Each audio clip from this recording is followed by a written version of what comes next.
thing. If you have a strong arm and you trust it, that's when you make those tough plays, a play in which you can save the game with a great defensive gem.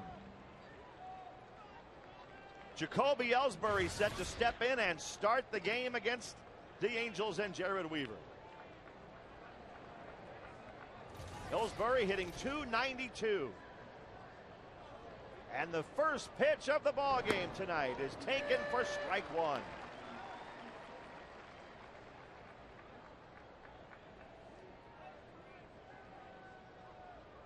Jared Weaver off to a good start, 3-1. Ellsbury, a former Pac-10 Player of the Year in 2005 for Oregon State.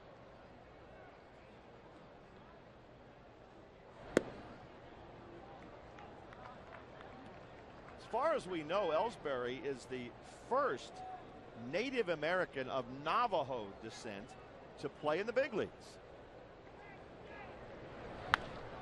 He pops one in the air into shallow right. Kendrick going out.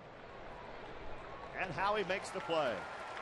Always a good idea to keep him off the base pass. He got 15 stolen bases, one of the best stolen base threats in the American League. And you want to get him to hit fly balls. If he hits the ball on the ground and uses speed, he's tough to get out. Now Julio Lugo coming to the plate.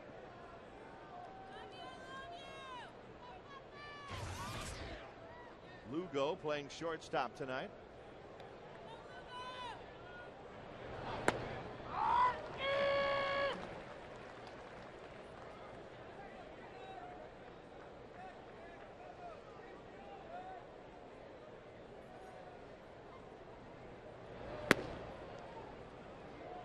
One ball, one strike. Lugo's been out for quite some time. Took a while to get back in there. He had knee surgery. Big part of this offense once healthy.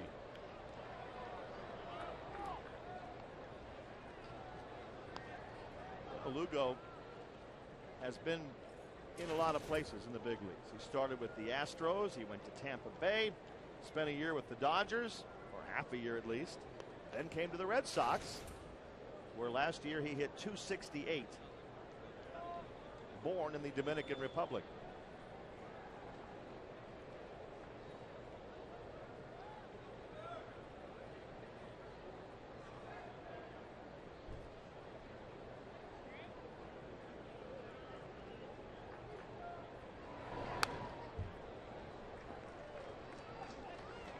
One ball, two strikes to Julio Lugo.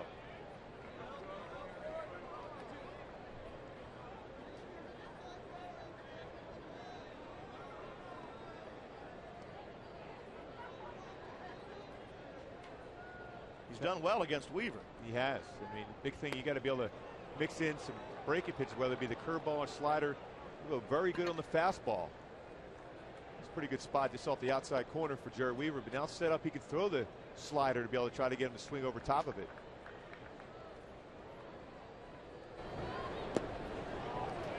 Full count, 3-2.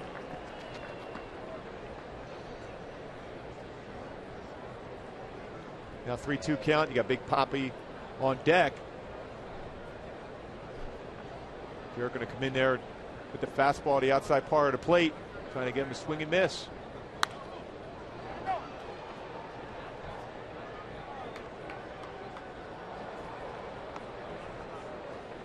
They do miss Pedroia in their lineup. And Euclid too, both of them not available. Yeah. Might be at some point during the series, but not tonight. This is the 8th pitch of this at bat coming up. And back in the fastball on the outside part of the plate. And Lugo turns on it, yanks it down the line toward the foul pole, but pulled it a little bit too much. Well, that's one of those pitches that when you're on the hill, you're trying to go to the outside part of the plate and your elbow drops just a tad, runs back middle part, and that's what happened. He wants a fastball to the outside. Look at it, ran back to the power spot for Julio Lugo, almost hit that ball out. Going to stay on top of that pitch when you're trying to hit the outside corner. Probably the most difficult pitch for a right-hander is to hit that outside corner at the knees. All your mechanics have to be perfectly aligned.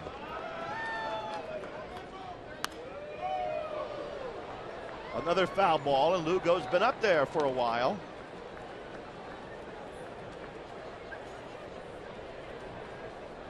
About to see his 10th pitch with Big Papi on deck.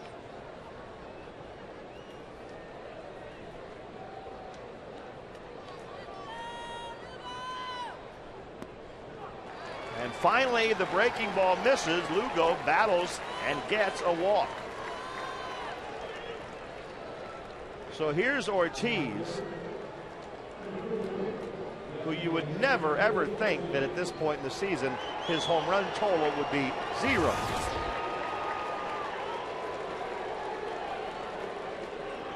But always dangerous, especially when he's had success against a pitcher like he's had against Jared Weavers. 7 for 17 with 2 home runs. So he's had success against Jared. But a guy, certainly if you get hit the ball on the ground, he can get a double play.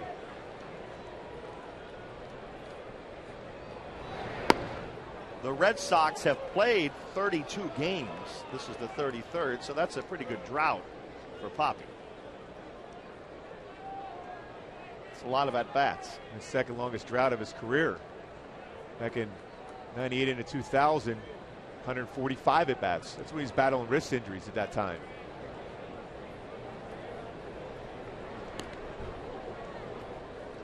In those 32 games, the Red Sox have won 20 of them, which leaves them 1 game behind Toronto in the AL East, but the Blue Jays won again today. So right now it's 1.5. Terry Francona's team always patient at the plate too. Well, generally don't swing a lot of pitchers' pitches.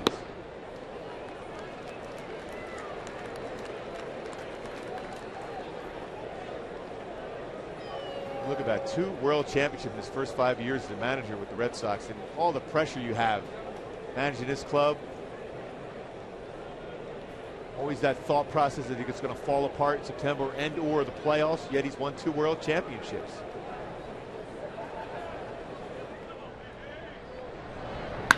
There's a shot into center field right at Hunter.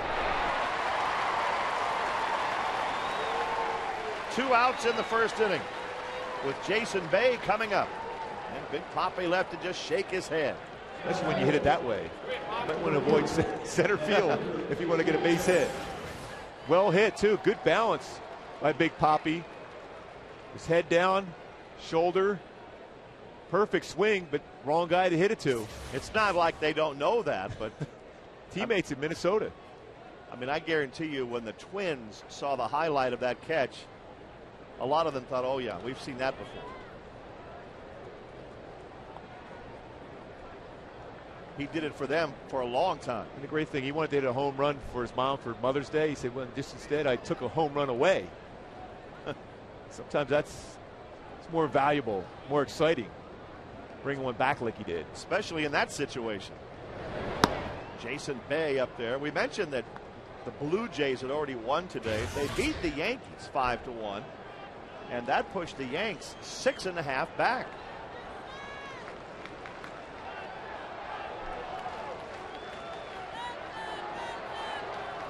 One 1-0 to Jason Bay.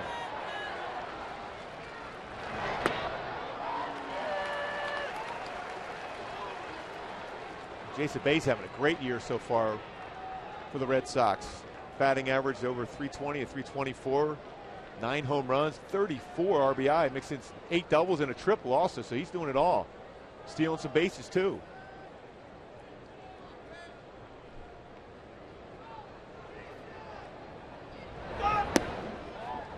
There's that throw down to first base by Jeff Mathis.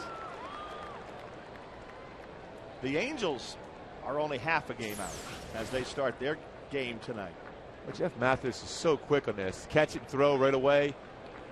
Again, don't always have to pick him off. It's designed to be able to keep the guy at first base from getting a big secondary lead to be able to try to score if the ball was hitting the gap.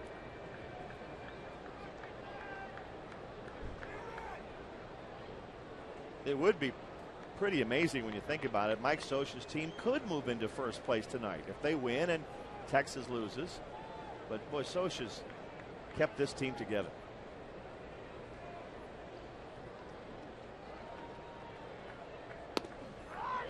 2-2 to Bay. How great was this quote when everyone was pretty excited about the club getting back to 500, and a couple people asked him about that, and he says, well, I expected it. It's not a big deal to me. Just like even if they got in the first place today, Perhaps he still say the same thing. I don't worry about first place until the last game of the season, and hopefully we're in first place. But I think the I expected it part is completely true. He went into this season feeling like this was a real good team, which he pretty much does every year.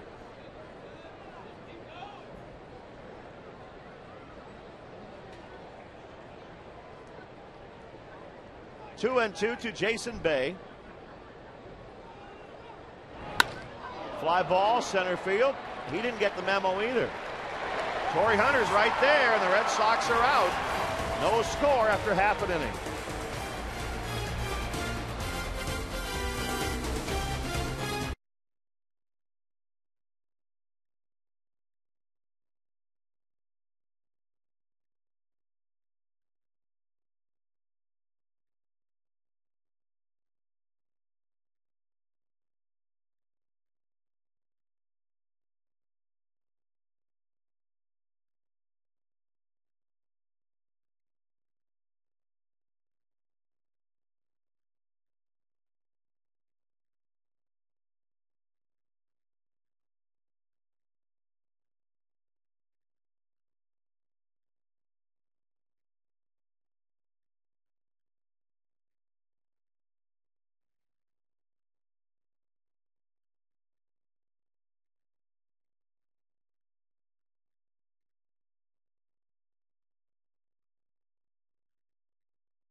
Turris and Bobby Abreu will bat this inning.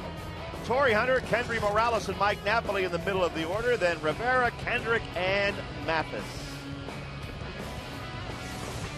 Makes a tough one in Justin Masterson.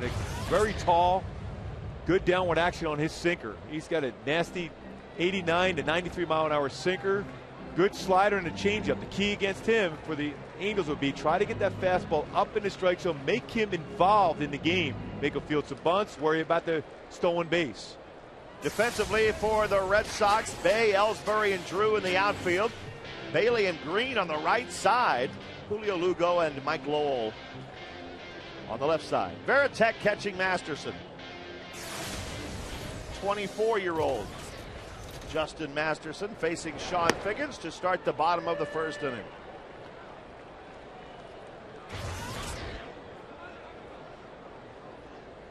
Figgy hitting .255.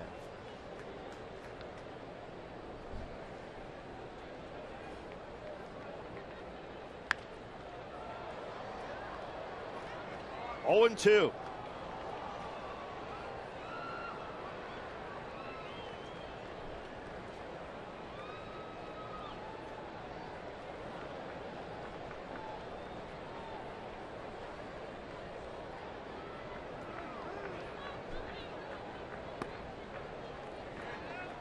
Masterson started young. He's 24 now.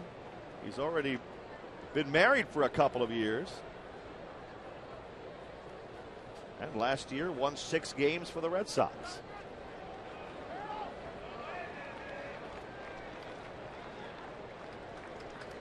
Two balls, 2 strikes to Sean Figgins.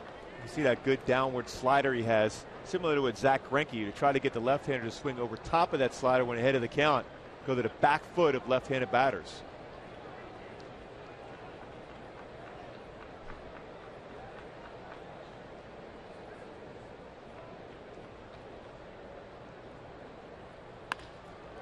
On the ground to second base, and Green throws out Figgins. And in the outfield for the Red Sox, Jacoby Ellsbury can cover a ton of ground, no errors in his major league career, but a guy that doesn't possess a powerful arm. They talked to Dino Evil. He's a guy that they will try to go the extra base on, but he can cover some ground every bit as good as a Torrey Hunter.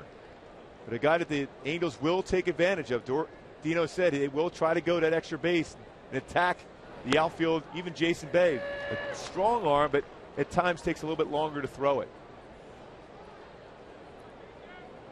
Bay's in left field tonight. 0-1 to his Turris.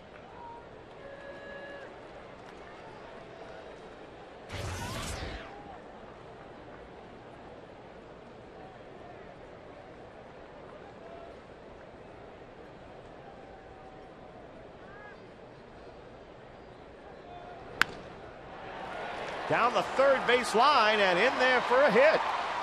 Meiser turns and holds with a single. Opposite field for Meiser is Turris. Good job of keeping his hands back in the strike zone, Meiser did, and a pretty decent pitch. But to be successful in an Exmo replay, waiting it back, the ball is all the way almost at the back of the plate when he hit the ball the other way. Good balance, too, for Meiser. That's the key. You got to trust your hands, and you can be quick enough when the baseball is going through the zone to get deep in the plate that you can still go the other way with it. Bobby Abreu at the plate for the Angels. Bobby hitting .309. He's driven in 12 runs.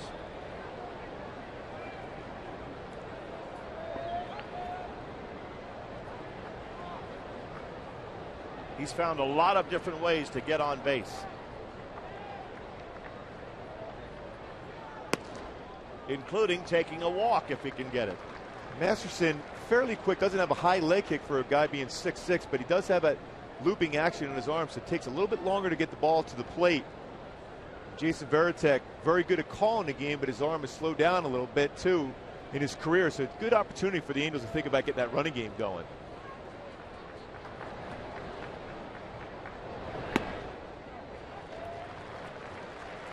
Three balls, no strikes to Bobby Abreu. This is the wrong guy to nibble if you're the pitcher, because he will not swing. Yeah, 3-0 count, you wonder if he gets the green light, but Bobby Abreu doesn't have a problem swinging it the 3-1 or 3-2 also, so he probably might make him work this pitch. He's on base again. Now Torrey Hunter coming to the plate. With 2 men on and 1 out.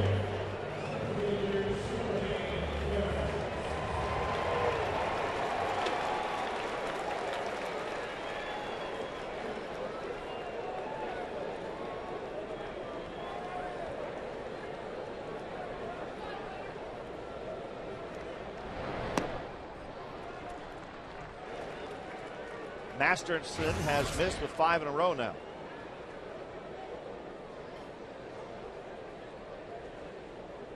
When you do that, eventually you're going to try to aim a fastball, and that's when you take advantage if you're a hitter, especially with the power that Torrey has, with 8 home runs on the season.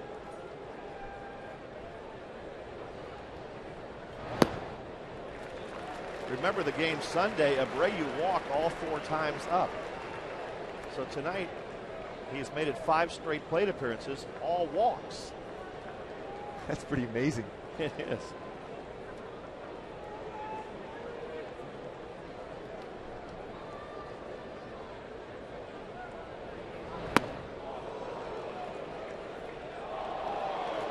That'll go down as a strike. Brian Runge, the umpire at first. Well, it almost looked like he was initially thinking about swinging, Torrey was, but then he was just trying to get out of the way of that running fastball.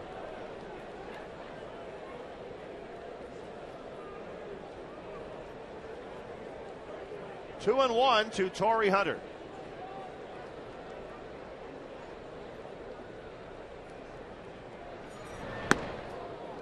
Three and 1, and Masterson is definitely struggling. Ruby. And just the different angles he's throwing the ball, he's trying to aim it. When you're a sinker ball pitcher, if you drop your elbow just a little bit, there's a chance that the ball is going to run up and be high in the strike zone. and can't control it. He has to stand tall, the old saying is, and work downhill for him to be successful.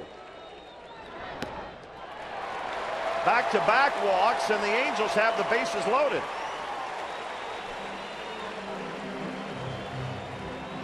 With Kendry Morales coming up. For the pitching coach coming out, former Angel, he's done a tremendous job. A guy that's been talked about as a possible manager in Major League Baseball. He's got a tough task right now. Fans, the Angels-Red Sox series continues tomorrow. Great seats are available, and the Angels have an exciting ticket special. Purchase 3 tickets and get 1 free in select seating areas when using the password ANGELS at the Angel Stadium ticket window. Or you can go to angelsbaseball.com and get that same special. Bases loaded. Is Torres at third for the Angels. Abreu at second. Hunter at first base. Abreu and Hunter aboard on walks. And Kendry hits a fly ball to left. Jason Bay will catch that one, but it gets a run in. As Torres scores, 1-0 Angels.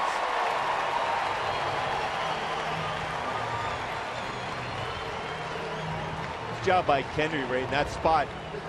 Most times when a pitching coach comes out, you're going to throw and challenge that fastball, especially you have to get that first pitch over with the bases loaded. Throws the fastball, decent movement, but a good swing, compact swing by Kendry Morales to go the other way. He hit that ball strong and well on Howard's replay. Nice job. Centering his body up, driving hard the other way for a sacrifice fly. Mike Napoli at the plate.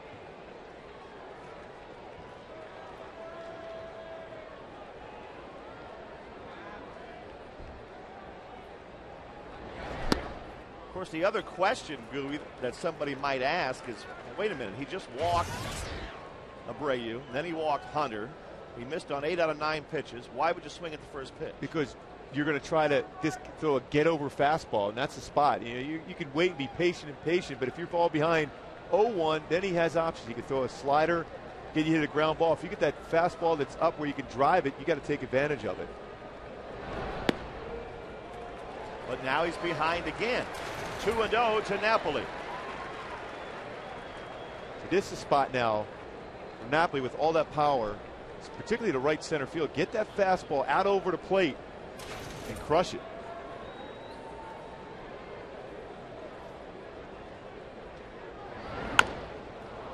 He bounces it to Lowell at third, who steps on the bag, and the Angels are out.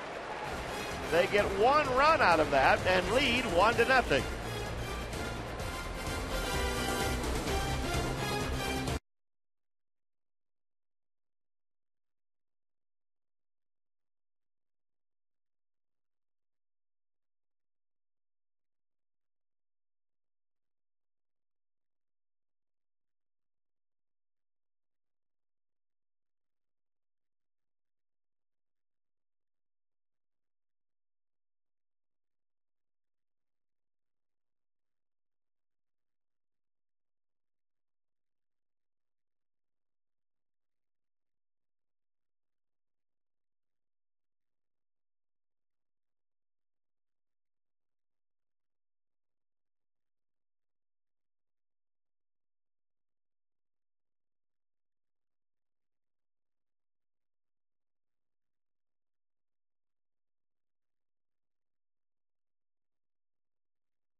Dealers and the new Ford Advantage plan. And by Jack in the Box. Right now, try the new mini sirloin burgers. They're 3 delicious burgers on toasted mini buns. 1-0. The Angels lead the Red Sox. Second inning. Mike Lowell hits the first pitch foul. Mike hitting .312 with 6 home runs, 28 runs batted in, and 18 runs scored. So he's been very productive from an offensive standpoint for the Sox. And he lines that one into left center field, but there's Torrey again. He caught 2 fly balls in the first inning. In fact, he's had the last 3 outs all hit at him. Mike Lowell loves that fastball up. Likes to hit the curveball too. You want to try to stay down on him. He hit that ball well, centered it good, but Torrey Hunter there to pick up the mistake.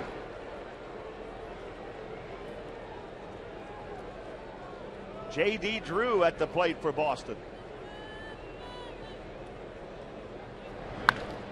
Fly ball, center field again. That one's well hit. There's Hunter back to the wall, and he won't catch that one. That's the one way to keep it out of Torrey's glove. Hit it over the fence. Far enough over the fence that he can't jump up and catch it. That ties the game. Generally, you don't see the Red Sox up hacking at the first pitch. And a lot of times as a pitch, you get caught up in that, thinking he's going to take that first one, but J.D. Drew jumped all over.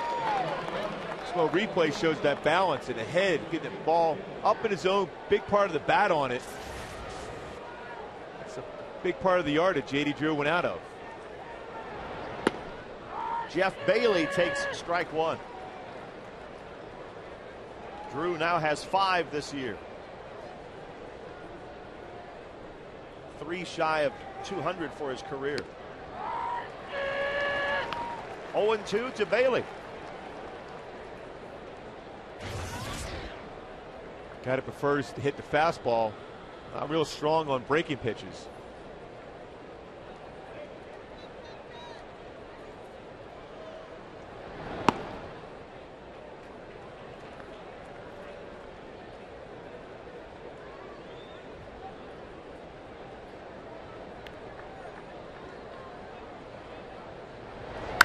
Good breaking ball hit in the air into left center field. Torrey Hunter back again, and there he is to make the catch. Just before he got to the warning track, he was there. Not quite where Jerry wanted to throw that one, but he realizes that you got Torrey out there. He's got a good chance of running it down. Mathis going to have a little talk with him ahead of the count. 1-2. The time when you want to bury that breaking pitch in the dirt, make him swing at your pitch. Quick conversation, and 2 outs in the second inning. Pretty good at 29 pitches with 2 outs here in the second inning. When you got a team like the Red Sox, very patient at the plate. Varitek takes a strike. If you can get by on about 15, 16 pitches an inning, that's about where you want to be.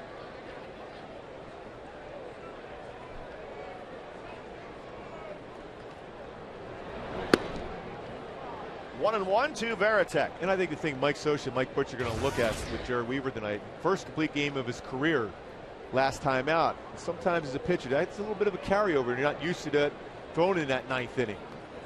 Scioscia and Butcher will keep an eye on him. So you might have a little less in the tank. Exactly, tonight? or a little bit less of that break on the slider when you were getting on top, or the velocity on the fastball, particularly early in the game until you start getting a better feel for your pitches. So this guy's Mike Butcher is going to keep an eye on him, make sure those pitches are still crisp. Line drive just out of the reach of his turrets. Base hit for Varitek.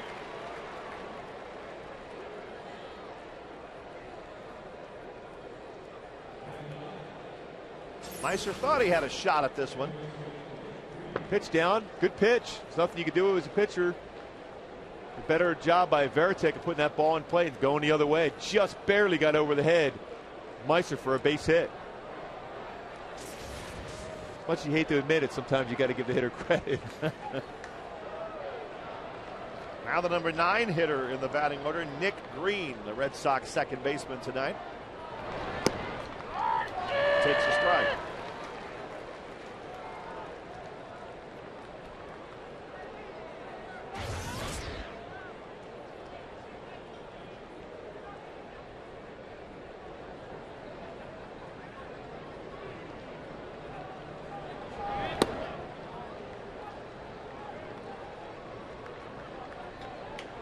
Nick Green hitting .289. He's driven in 12 runs, 1 home run.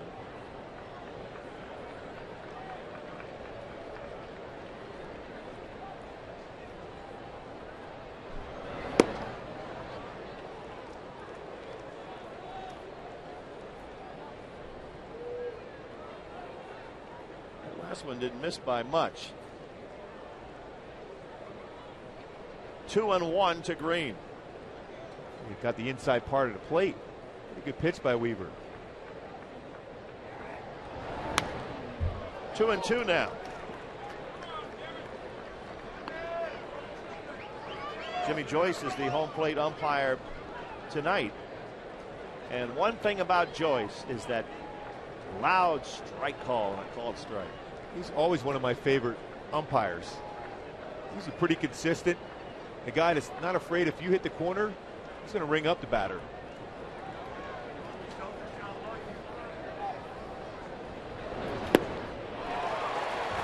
Green out on strikes. The Red Sox get the long ball from Drew, and we're tied at 1 in the second.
Angel fans, Fox Sports West is now on Facebook.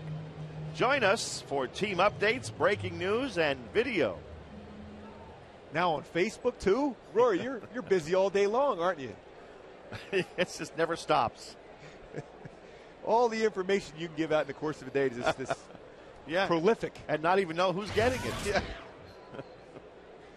Juan Rivera at the plate for the Angels.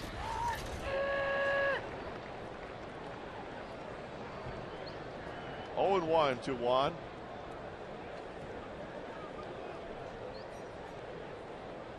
Rivera, Kendrick, and Mathis, the bottom third of the Angel order here in the second inning.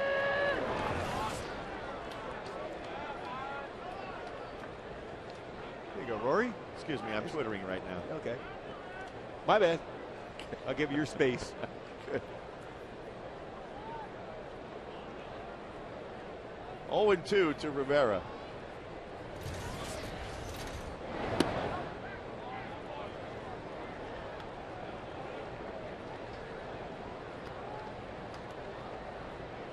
Trying to find out what they're serving in the press dining room tomorrow.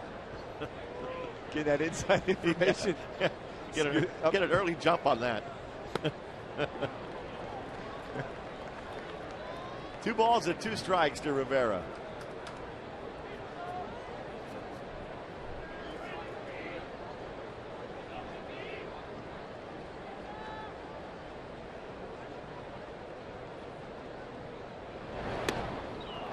Masterson gets the strikeout. His first of the ball game.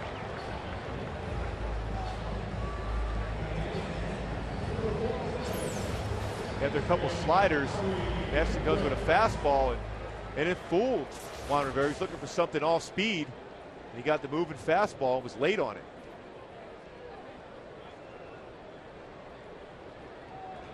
Here's Kendrick, who takes outside so often, Gooby. I don't know what you thought of this as a pitcher, but you'll see somebody swing and miss and turn around and ask the umpire, was it a strike?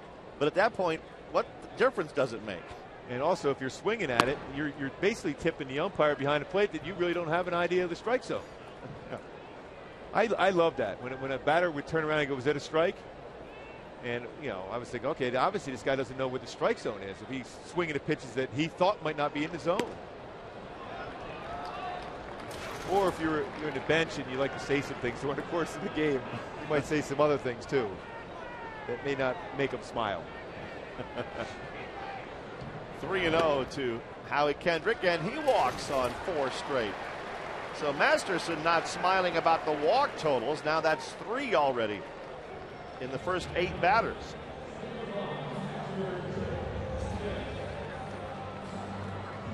Francona seeing his pitcher work awfully hard. He's thrown 30 pitches now to get 4 outs. And what that makes you do is it manages you to think in lines, I got to go to the bullpen at some point during this game. I prefer to go later in the game, but he's going to force me into throwing, get the bullpen up by the 5th or 6th inning now.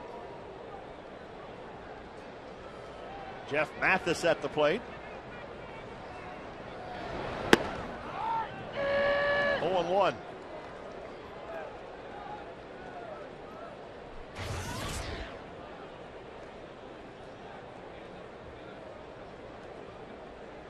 One out, 1 on.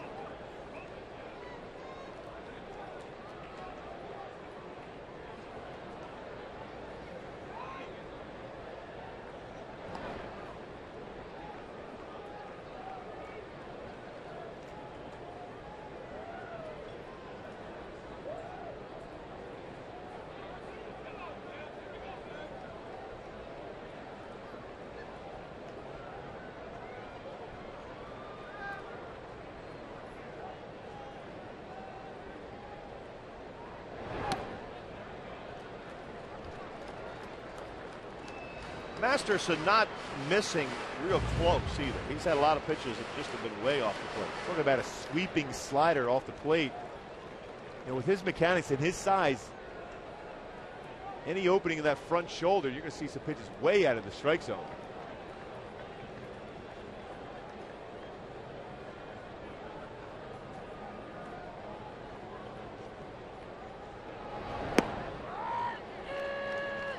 Good pitch there, 1-2 to Jeff Mathis. And the big thing is that front shoulder right here, you want to keep it straight. When you fly it open, that's when you're going to have some mistakes. And that's what he's doing right now, flying that shoulder open, just like a hitter. When you pull open, the hips open up, you're going to make an easy out. If you're a pitcher, that front shoulder, you want to keep it tucked in to the very last second when you release the baseball. Or release it to first. Kendrick just getting back.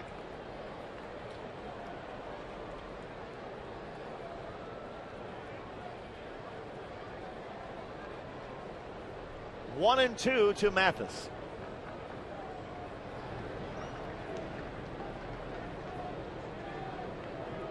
That cracked Jeff's bat. The Red Sox starters this year have the worst earned run average in the league. You wouldn't expect that, obviously. No, Matsusaka being out certainly doesn't help him. There's some guys that, you know, coming in. John Smoltz is a guy that's down, trying to get ready. He should be back at sometime in June, which will give him a big jump start.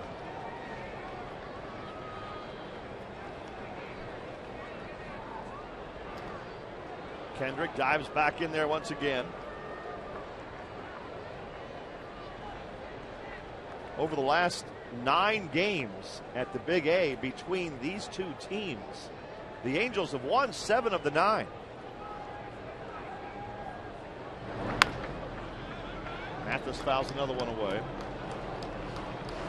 But the Red Sox, it's probably not a surprise that they're much better at home again this year. 13-4 at Fenway, but 7-8 on the road.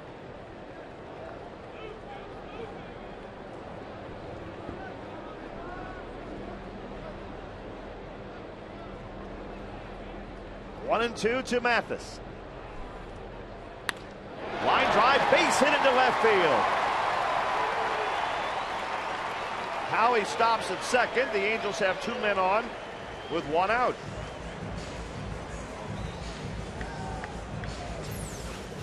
Head of the count.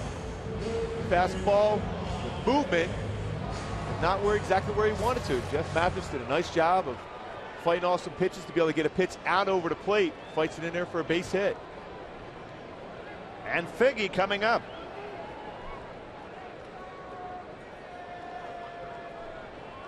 He grounded out to second base his first time up.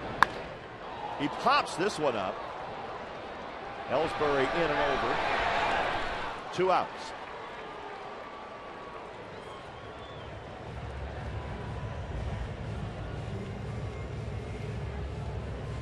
Figgy looked to jump on the first pitch right there, but popped it up. Now is Turris, who singled his first time.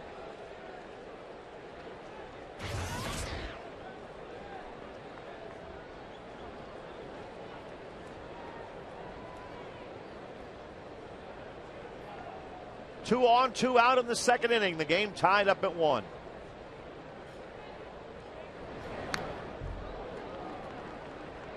Oh, 1 to Meiser. The thing you look from a starting pitcher is the pace. Master's very slow right now. Put the defense into a situation where they're falling asleep on the back of their feet, not able to get that good jump on the ball. 0-2 now. Kind of like at times when you're sitting out there and you're looking at a Buddha out, you get nice and relaxed. That's what their defense is doing. They want to be on their toes. Keep the game moving. Yes.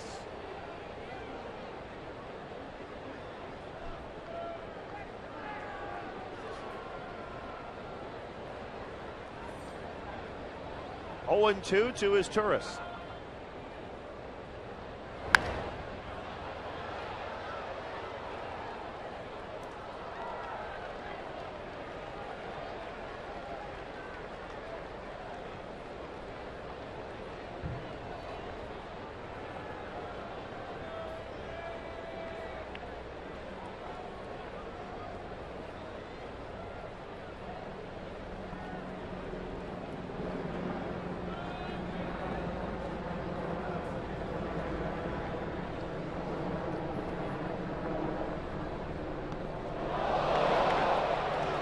Good save by Veritek, but the ball did get him in the leg apparently. It's that slider, he tried to hit the back foot and he got the back foot. Overthrown it, sweeping action. Head of the count. Boy, that's the thing that really frustrates you as a pitcher. You work so hard to get ahead of a count for once, then you overthrow that slider and you get Meister on the leg with that slider that you overthrew. We got him right in the shin area as he tried to get out of the way. Now the base is loaded. Just couldn't quite get the bottom part of that leg out of the way, and now the bases are loaded again. Second inning in a row. And Bobby Abreu, who has 5 consecutive plate appearances, resulting in walks, does go after the first pitch this time. I think he wants to participate. You think he's tired of getting a walk? Yeah. 4 walks on Sunday, the off day. Yesterday, and then a walk at first at bat. He said, you know, I'm going to do some hacking right now. On the other hand, a walk right here would be an RBI.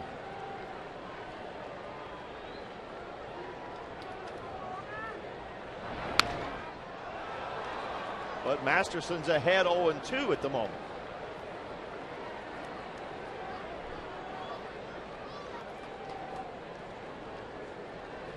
Bases loaded, 2 outs. This is when, if you're Masterson, you're trusting Jason Veritek, one of the best defensive catchers, to be able to block a pitch if you could throw it in the dirt. Or a guy that loves to be able to try to elevate the fastball, sets up the high target. He pops it up third base side toward the line. Jason Bay in foul ground makes the catch. And the Angels have now left 5 men on base in the first 2 innings. We're tied at 1.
can check out the new R Performance vehicles at your local Jaguar dealer or on JaguarUSA.com.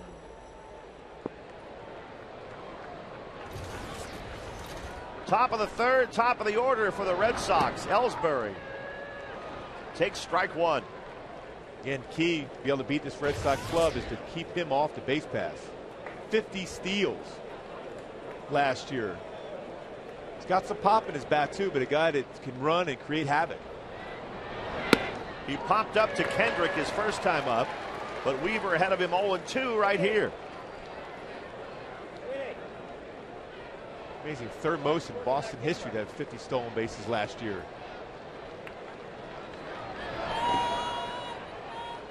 One ball, two strikes to Jacoby Ellsbury. The top of the order tonight for Boston is Ellsbury, Lugo, and Poppy.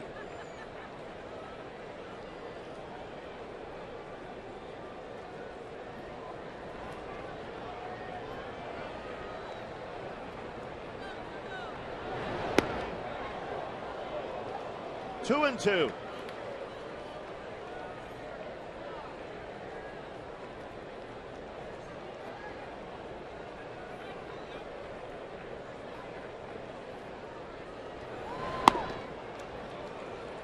Full count now to Ellsbury. The Angels have to feel a little bit like they let a couple of great opportunities get away here. A couple of bases loaded situations, first two innings. A guy with command issues. So far, only one run across against him. In the air, down the left field line, and out of play.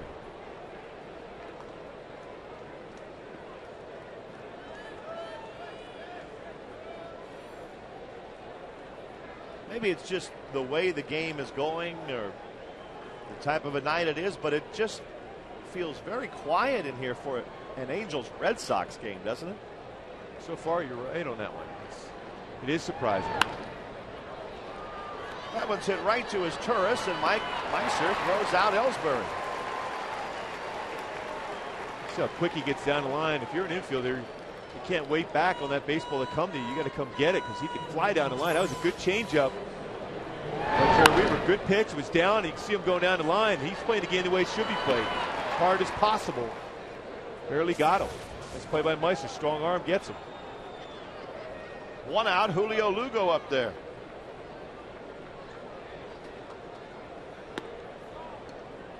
Last time Lugo was up in the first inning, he got a base hit after 10 pitches, so he really made Weaver work. And both pitchers have their pitch counts getting way up there early in the game. It's pretty odd. He was taking that pitch all the way. 1-0. He's backing out of the batter's box. Just took that fastball for a strike. You never mind that as a pitcher. You know he's not going to make contact. He's got to make sure you throw a strike. Now 2-1 to Lugo.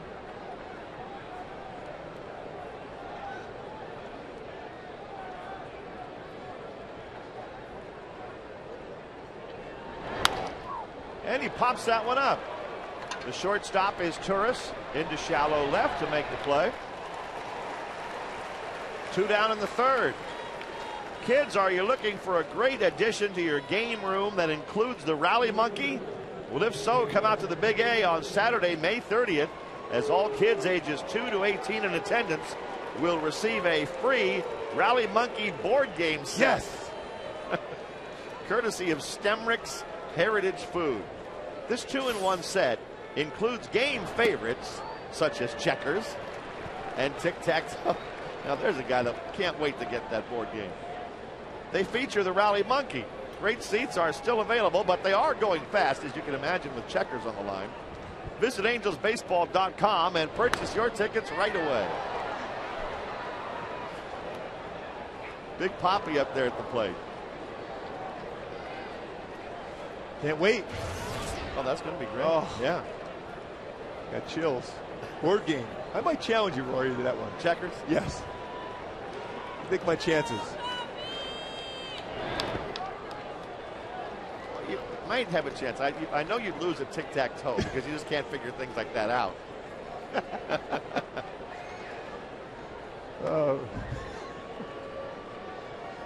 Oh, that's beautiful. Yeah. It won't be long until it's time for checkers and tic-tac-toe. Tic-tac-toe, I can't quite figure that one out. No. Being a Rhodes Scholar that I am, you just don't think I can quite figure that one out, huh? Always taken by surprise. 1-2 to David Ortiz.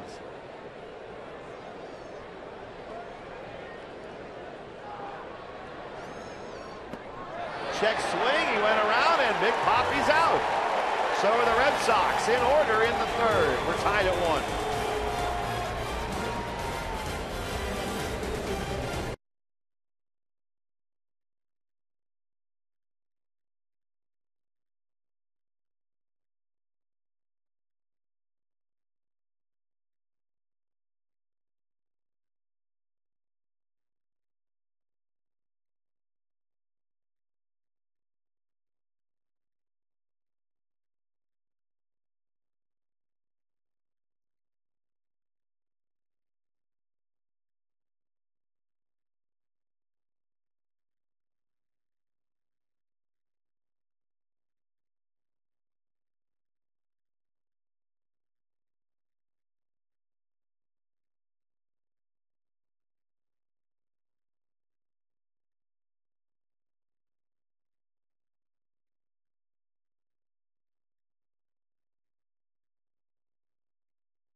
Angels won, the Red Sox won. Bottom of the third inning. And the Angels have left 5 men on base in the first 2, so a little frustrated offensively as Masterson comes in on Hunter to start the third.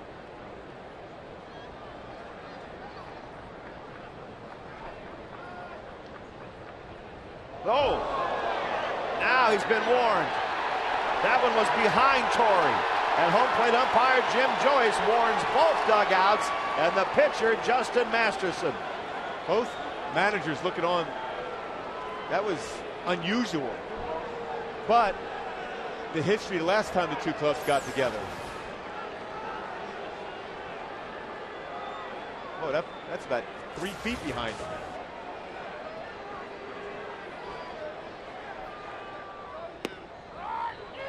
Now 2-1. I never liked that as a pitcher when they take that inside corner away from you. Sometimes, especially when you have a lot of movement on your fastball, you go inside, it moves in and hits a batter. You can be thrown out of the game when you're not even trying to do that. There's the ground ball to short by Hunter. 1 out. Well, that's always been what Scioscia has always said when he gets a warning.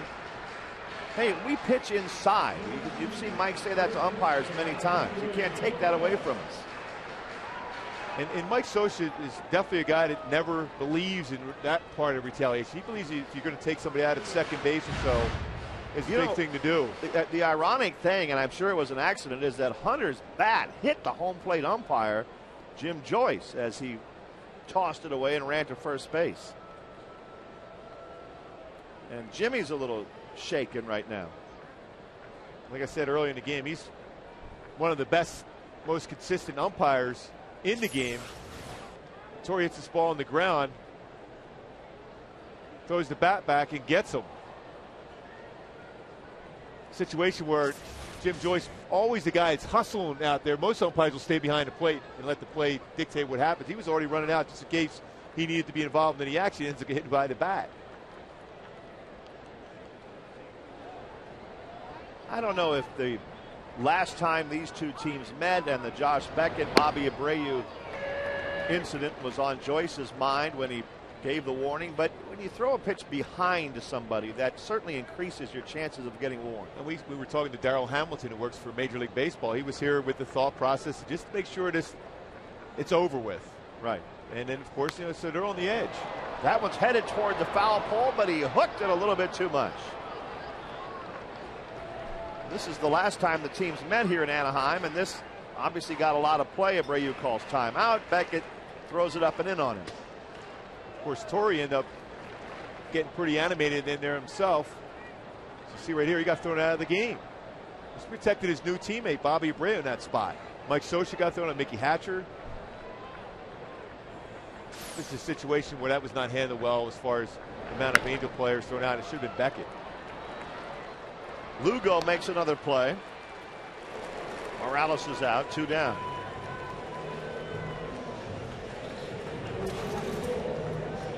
Well, Soch doesn't look very happy right now. Again, when you take away the ability to be able to pitch inside, now it's up to the umpire's discretion. If you're throwing at somebody, sometimes when you're going inside, it gets away a little bit, and you'll be able to hit somebody, you can be thrown out. Torrey Francona certainly won't be happy about that either, because this guy right here on the mound with that movement on his fastball, any pitch he doesn't throw right could hit a batter. He's thrown out. Mike Napoli at the plate. I can almost guarantee you that Scioscia will come out between innings and talk to Joyce. His batting averages for Napoli is consistently going up because he's going the other way with authority so well. 2-0.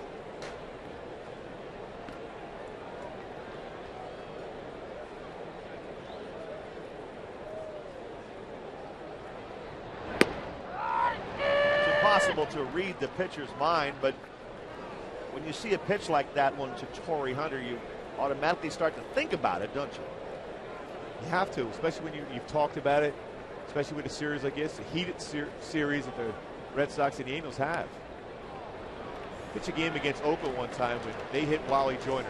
He was at Kansas City one time. I threw a pitch and hit Mark McGwire, and boom, right away we were both warned, and neither one of us were trying to hit the opposing batter, but that's taking away that pitch, that inside pitch, which you need to be successful. Full count now, 3 balls and 2 strikes. Here's that pitch to Torrey. The first pitch was up and in, then that one was behind him, and Joyce said, all right, here comes the warning. Well, the first at bat too, there was a couple pitches that were up and in too on him. One he had a check swing, the next one was even further in.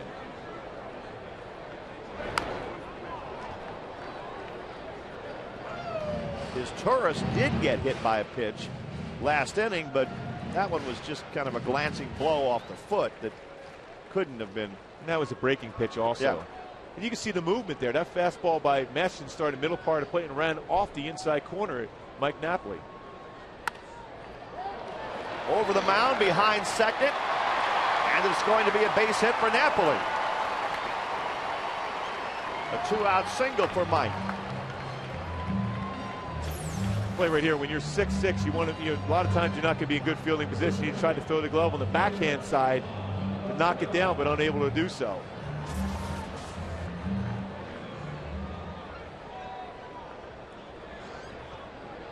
Now Juan Rivera coming up. He struck out his first time up.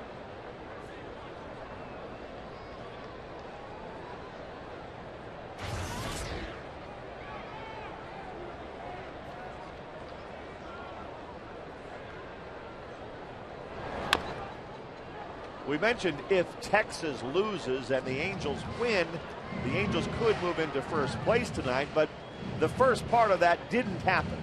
Texas won their game. Rangers 7, Mariners 1.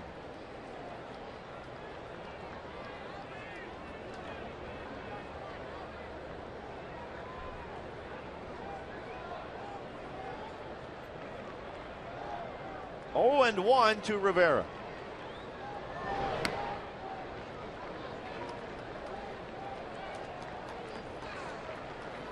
.60 pitches thrown already by Justin Masterson. We're only in the bottom of the third.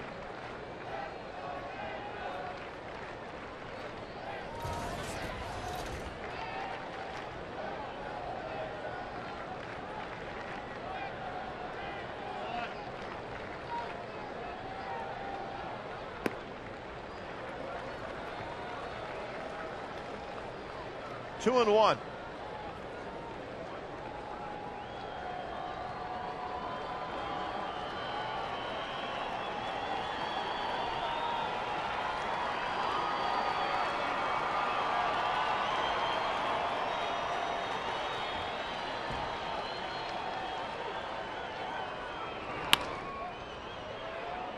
Two balls, two strikes to Juan.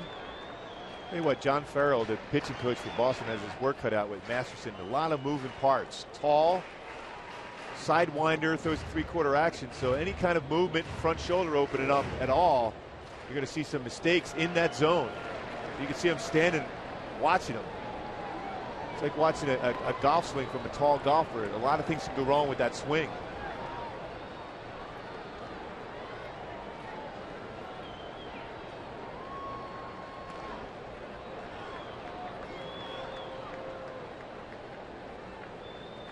Two balls, two strikes to Juan Rivera.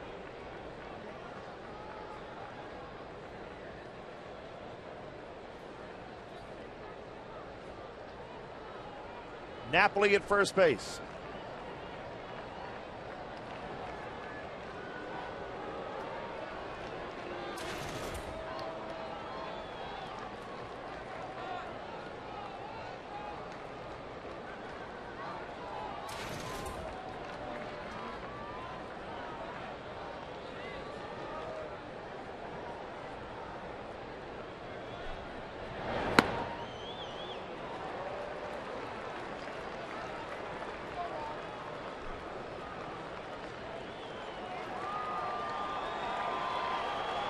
With a full count, Napoli will be running. Kendricks on deck.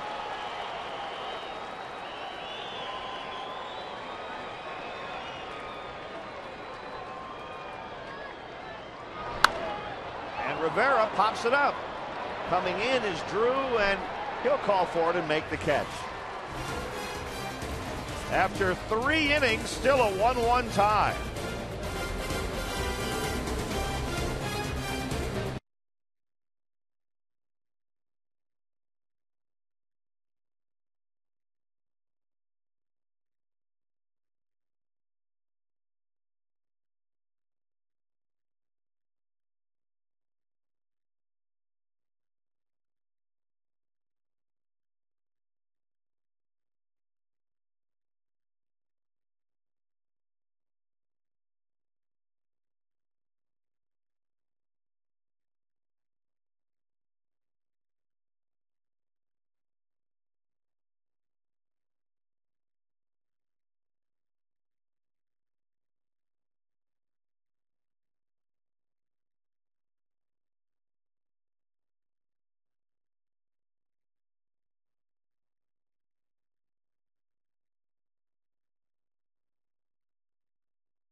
Black trivia question: who holds the Red Sox record for the longest hitting streak?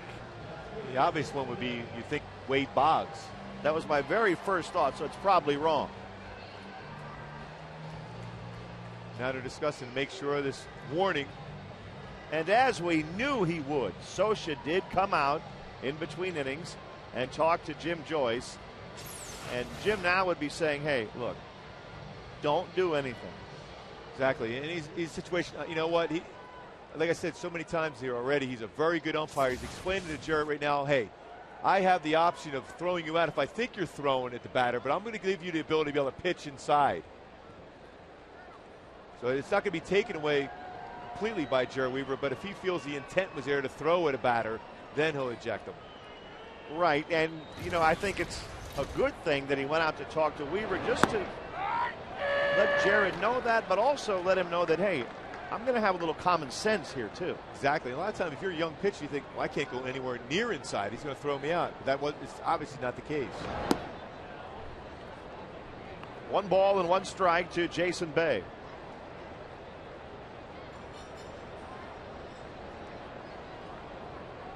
And ironically, Gooby, this has been a game where neither starter is displaying pinpoint control, that's for sure. Behind in the count, but still good enough stuff, good enough movement. Masterson's having a difficult time as far as being consistent around the strike zone, but it's made some pitches when he had to. Nice breaking ball by Weaver. 2-2 to Bay.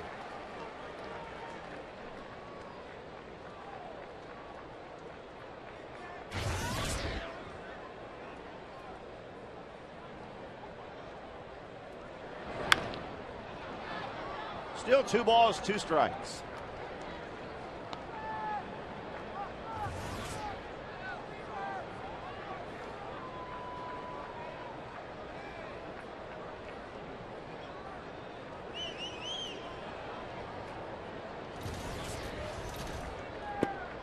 And he struck him out. Looked like a changeup from Jared. What an electric changeup. Perfect spot.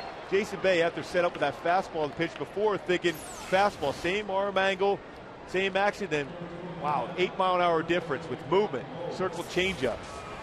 Perfect pitch. What you like about Jared's his ability not only to throw a changeup, but most times to a lefty, but he will throw that changeup to a right-handed batter from a right-handed pitcher. Not an easy task. Mike Lowell at the plate. He takes a strike.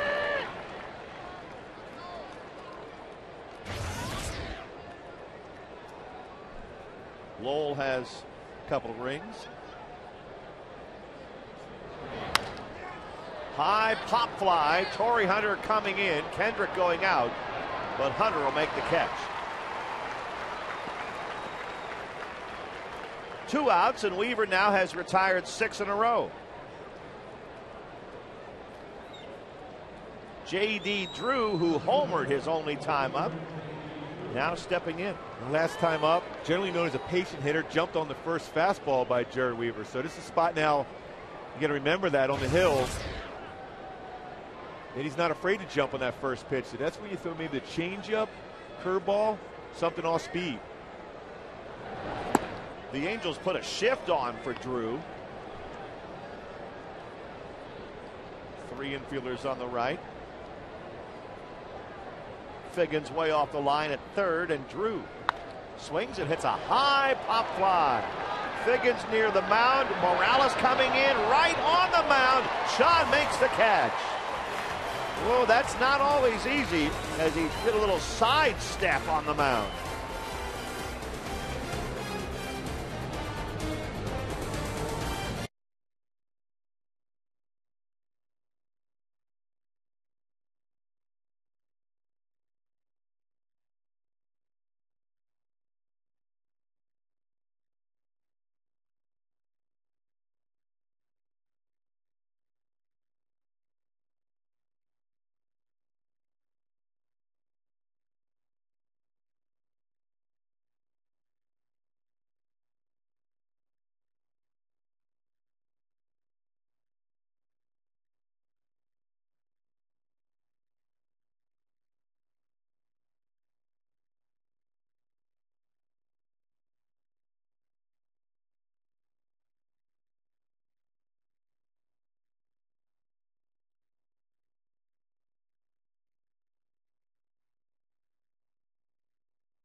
For the longest hitting streak. Dom DiMaggio just passed away at the age of 82. 34-game hit streak back in 1949. What about Ryan Zimmerman for the Washington Nationals? Yeah. Base hit today now is a 30-game hit streak. That's getting pretty up there. exciting. But Joe DiMaggio, 56, gets stopped and got another 17 after that. That's seeing the ball pretty well. That's the consistency you like to see. Can you imagine that? I can't. No. I remember when Pete Rose was making a run at Paul Molitor when they got around that 40 hit mark in a row. I mean, the pressure is insane. Allie Kendrick fouls one away.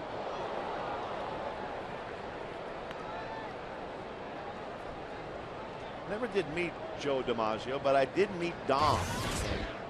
Gosh, what a nice guy he was. Joe was great. I did an autograph session with him way back in '89, and I couldn't even speak when I was sitting next to him. I really couldn't speak.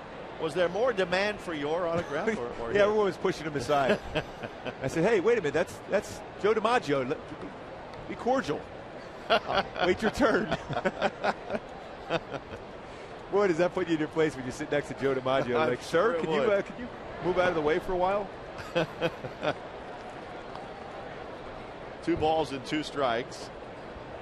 But I'm pretty sure you would ask me first for mine. I would assume. No question.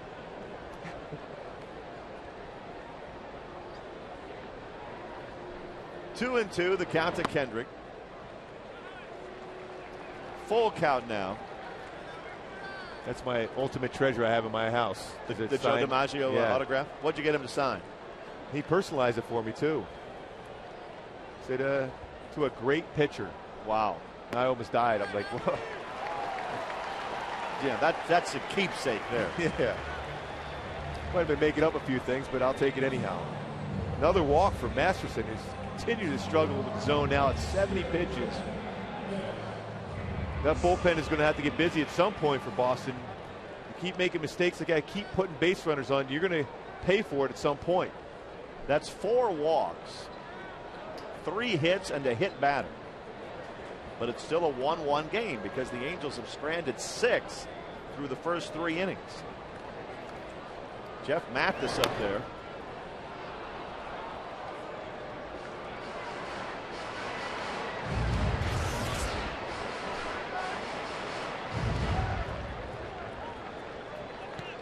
Oh, 1 to Jeff.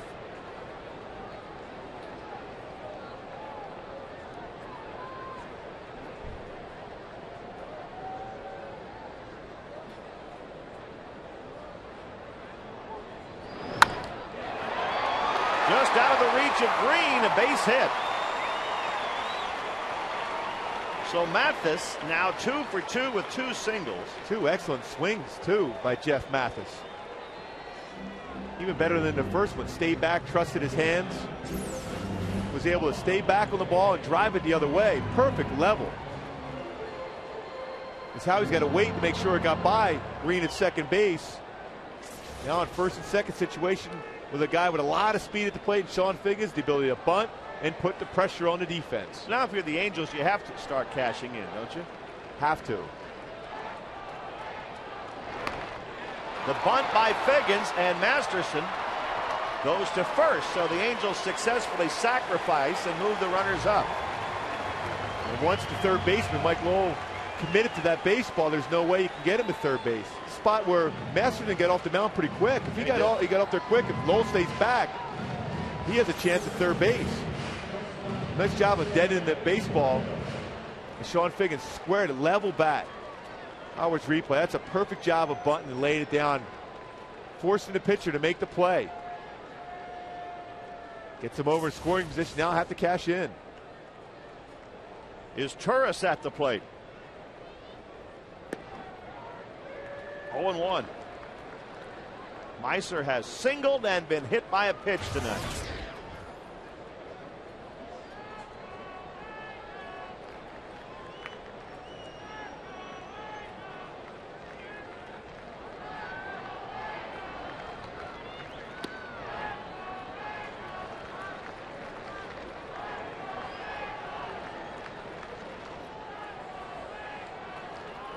One and 1 to his Turris.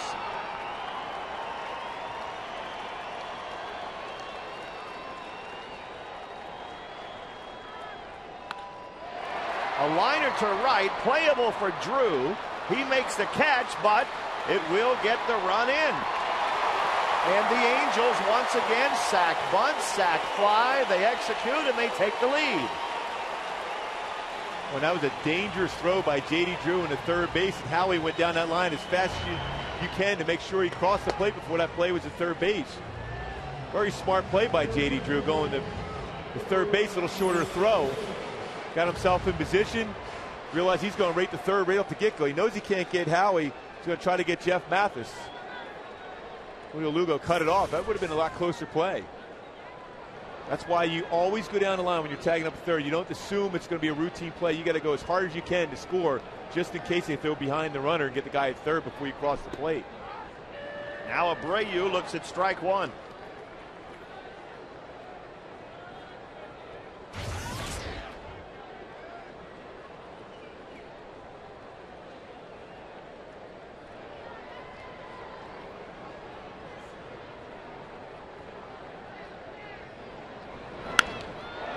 In the air to left field, Jason Bay makes the catch. The Angels get one. That's enough to lead by one after 4, 2-1.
The Red Sox meeting for the second time already.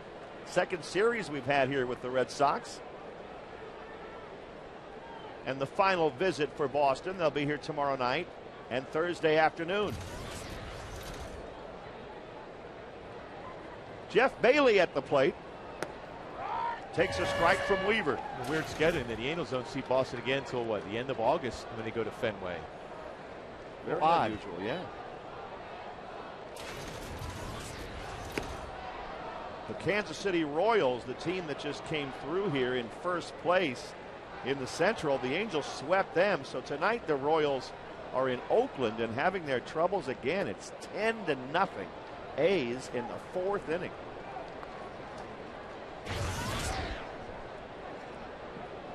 Two and one to Jeff Bailey.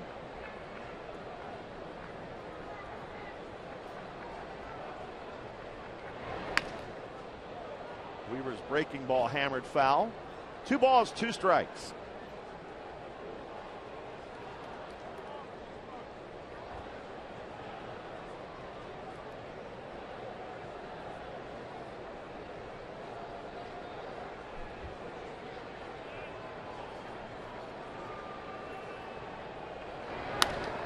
High pop fly.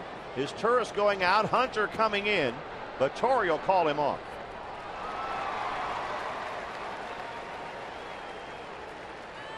One out in the fifth. 8 in a row set down by Jared Weaver. Now the Marines.com honor roll. Jason Varitek Well, he's been around a long time, hasn't he? The captain, one of the best game callers and receivers behind the plate. 1,200 career games. It's the Red Sox record for a catcher.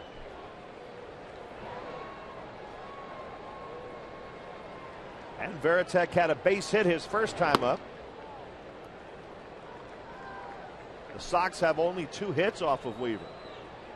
You watch him during the course of the game. Varitek does such a nice job of framing pitches, working pitches through some tough spots during the game.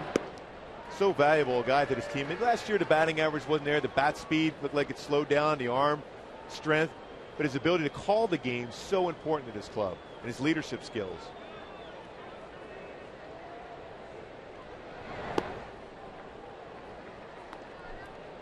Two and one to Varitek.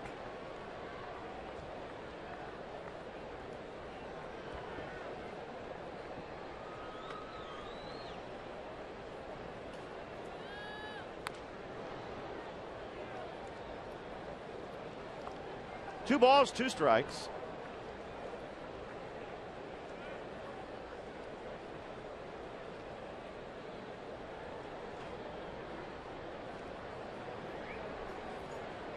Last year, career low at 220. 236. He does have 4 home runs, though. No more pop. But an ugly looking swing right there as Weaver strikes him out. That was a great changeup. Varitek looking for the fastball. Thought he read the perfect pitch to be able to get a fastball to the inside part of the plate, but once he started to make that commitment, the change of speed got him out. Way out in front. Hips open, hands couldn't even get him in there. 2 outs. Nick Green at the plate for the Red Sox. And he pops one up. Kendrick going out. Hunter coming in, and Torrey gets another one. The Red Sox out in order in the 5th inning.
Certainly was outside the batter's box, and that pitch by Masterson behind Torrey Hunter. Jim Joyce, the umpire, issues a warning to both sides. And no longer will they be able to throw at the batters without being ejected. That includes the manager. That is our outside the box, jack in the box. That's the one thing that sometimes you forget about it. When you have a warning like that, if a pitcher hits a batter, not only the pitcher's thrown out, but so is the manager with the warning being issued. Torrey Hunter up there at the plate again, and the first pitch to him is right in there for a strike.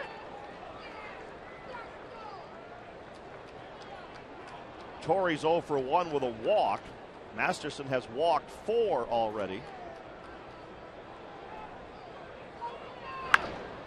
And the ground ball out of the reach of Lugo. Base hit for Torrey Hunter.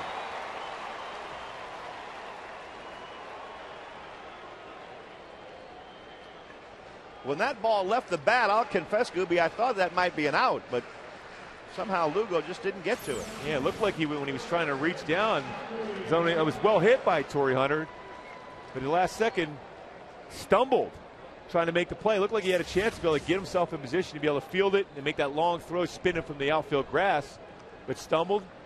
Ana's got a break at a base hit. Now Mike Napoli at the plate.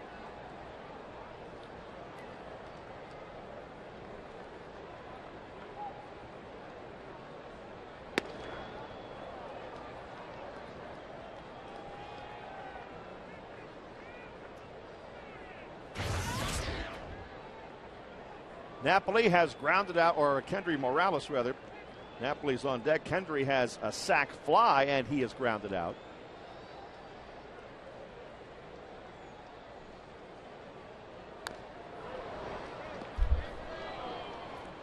One and one to Kendry.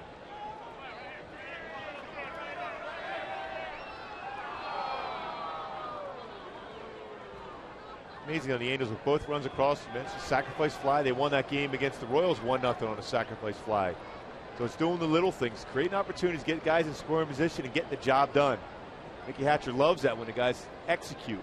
Get a pitch you can hit in the air.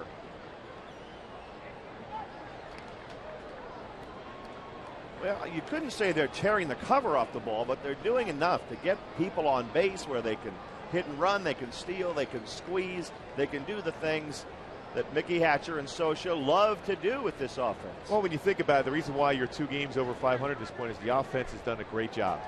Going through a lot of stuff. But the starters have done a solid job too under the circumstances. Sure. But the offense has been very productive.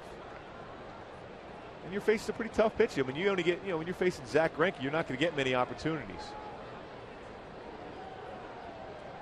And here, Masterson, granted, his command hasn't been great, but the movement on the pitch, it's really tough to center the baseball and drive it against him.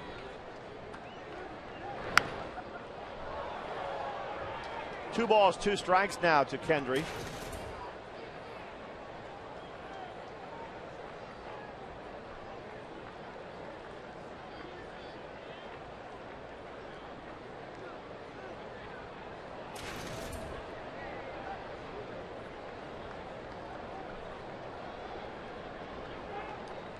The Angels have faced some very good pitching and pitchers in the last week or so. Roy Halladay's another guy.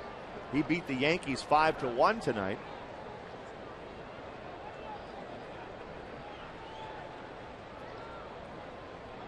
And they went and swept the Royals, and they were the top team as far as ERA in the American League coming in that series.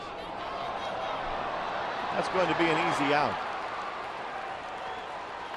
Torrey Hunter just guessed wrong right there. Torrey takes that chance a number of times when he thinks the pitcher's not paying attention to him. Sometimes you can get a pitcher to commit a balk, won't step off before he makes that throw to second. But that spot, Master did a nice job of just stepping off and making that throw to shortstop.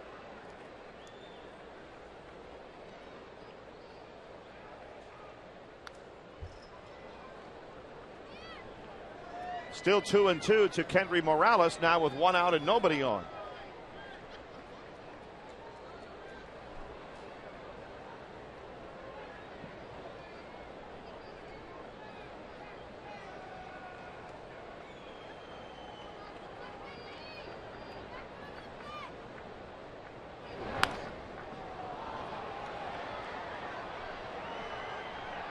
Out of play, still 2-2.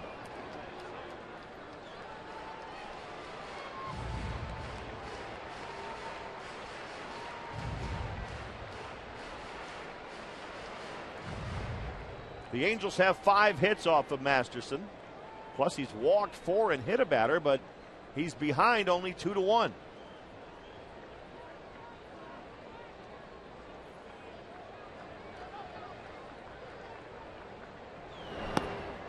And he strikes out Morales. 2 down.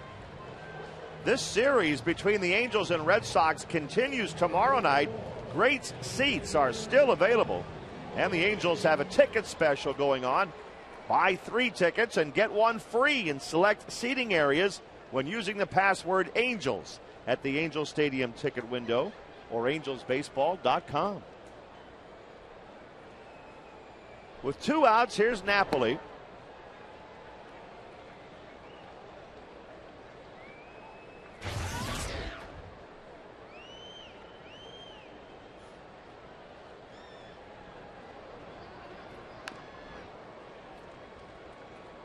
One ball, one strike to Mike.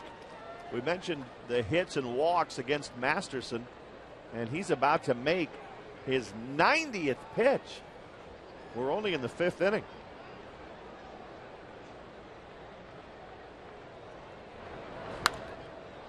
Napoli fouls that 90th pitch up, out of play.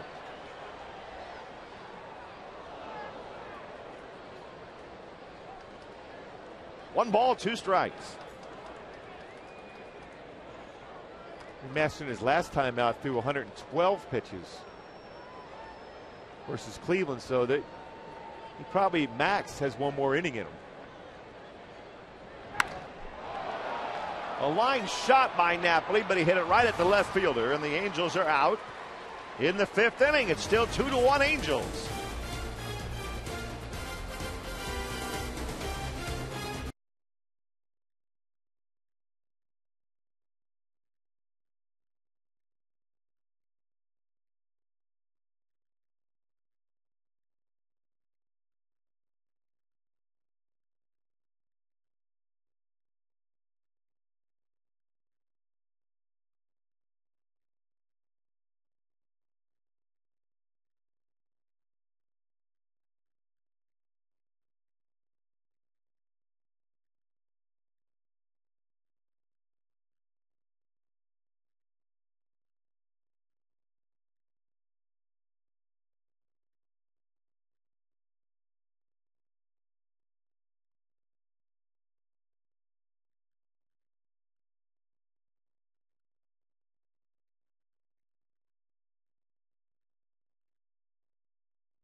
Hate to do it to you, Jerp, but you don't want to hit this part of the bat of J.D. Drew. Right in the middle part, centered it.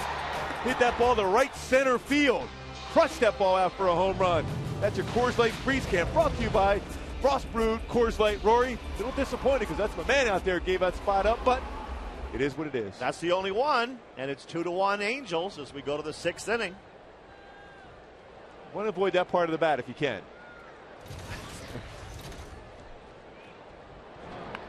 Ellsbury bunts, a good bunt. Figgins will not have a play. So Jacoby Ellsbury gets the leadoff single by laying down a bunt to start the 6th. Perfect bunt, deadened it, hit it right down the third base line. Sean Figgins forcing a do or die with the bare hand. As we saw earlier how fast Ellsbury gets down the line. So that's a perfect job of just deadening that baseball, hitting it right down the third base line and going right out of the batter's box. Right there, you have to use your bare hand. That's the only chance you have at all making that play. Do or die. Sean Figgins has been so good defensively. Now Jared's got to contend with Ellsbury, very good with 15 stolen bases. Julio Lugo at the plate for Boston. Weaver looks him back.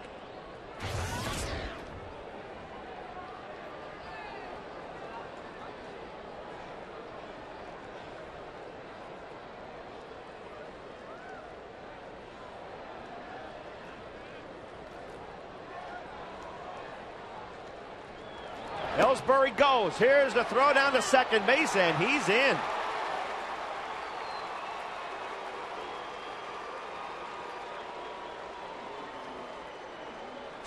Good jump.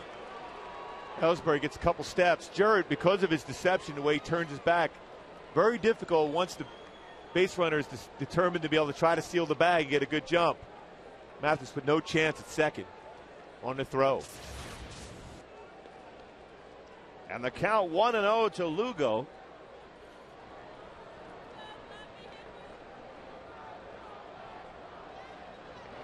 If you look at the Firestone leaderboard, it's not surprising to see Ellsbury steal that bag.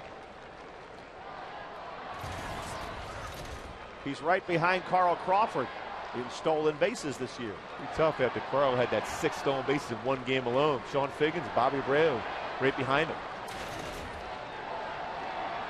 Now 2-0 to Lugo.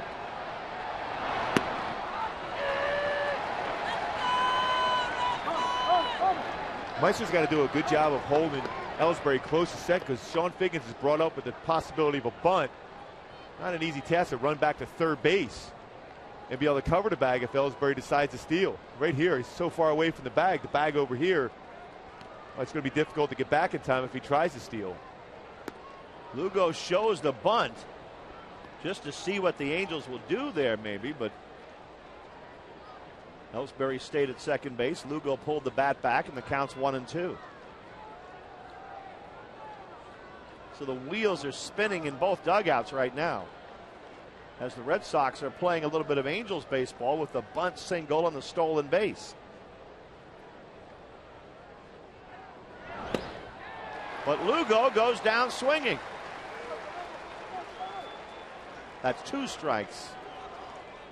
Yeah, with the situation, you can see by his swing, he's trying to hit the ball to the right side on that fastball. A little bit late on it, but he's trying to punch it to the right side to be able to advance Ellsbury.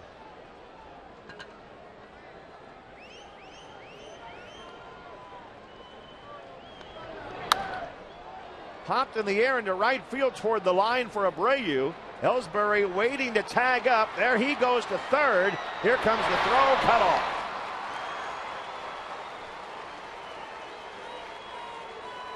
So he got him over with a fly ball.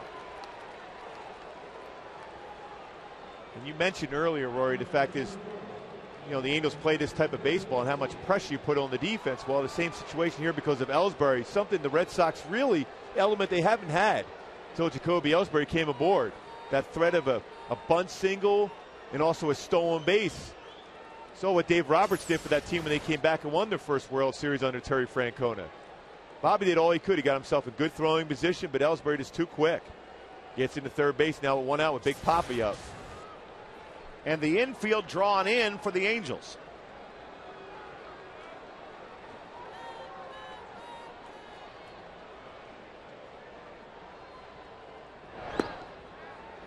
One 1-0 to Papi, who is 0 for 2 today and hitting just .220. Well, and if you're an infielder and you're facing Big Papi with the infield in, that's not a lot of fun. Jerry Weaver, more of a fly ball pitcher. You could jam him here. Now 2-0 to Papi.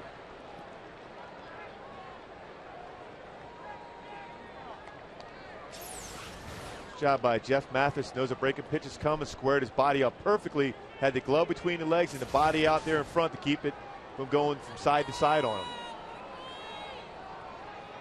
Papi a big threat, of course, but he's a slumping hitter right now. Snap throw to third by Mathis. Ellsbury gets back easily.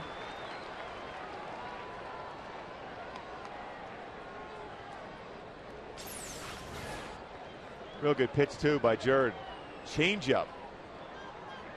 Ortiz thinking, I got to get a fastball. Perfect fastball count, 2-0.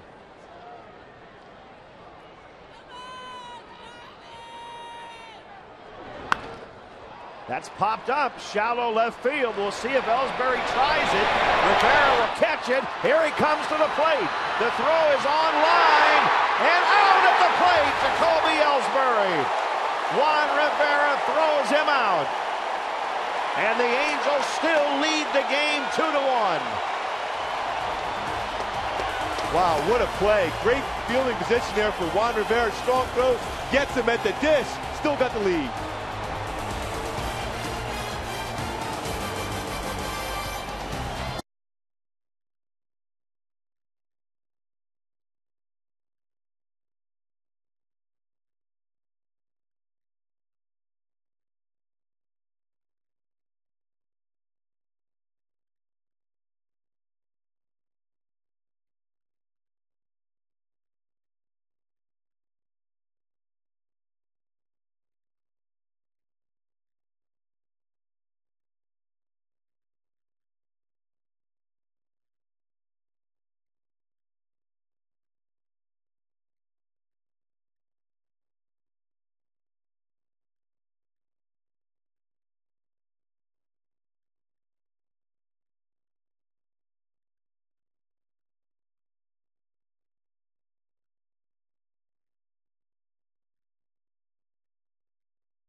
to end the top half of the inning.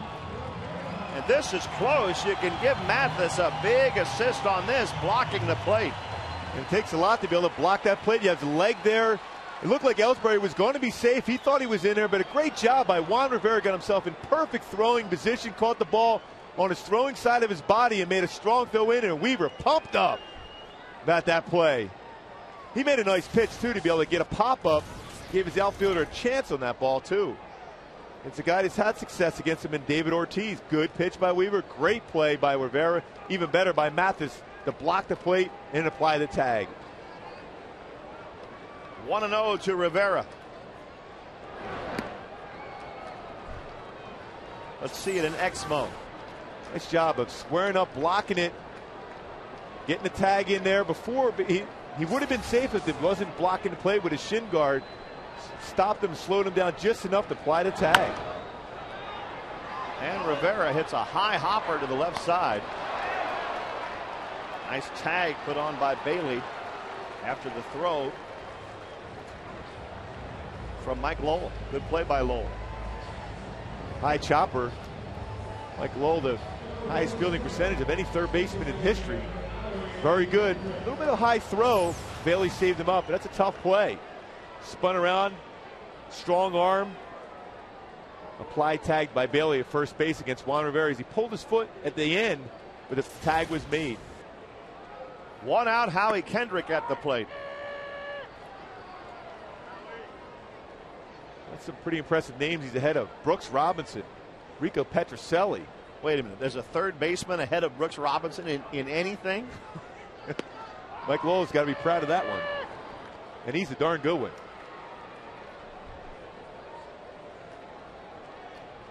Oh, 0-2 to Howie Kendrick. Check swing foul by Howie. Manny Del Carmen now up in the Red Sox bullpen. Well, we talked a little while ago about the way Mike Scioscia likes to play baseball. We were talking offensively. But seeing Mathis block that plate has to do the old catcher's heart some good. He loves that. And he was probably, certainly in our era, the best at blocking a plate. And he had some tremendous collisions throughout his career, Mike Scioscia did. But he also put some damage on some runners coming down the line, too. It's not an easy. It's a craft that's learned over time, and Mike Scioscia works that in spring training. Got himself in position, squaring up the body, knows the throw's coming in, blocks the plate enough, and applies the tag. Not an easy thing to do. You have to catch the ball and assume contact is going to be made.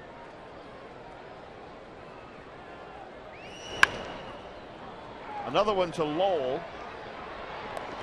2 outs.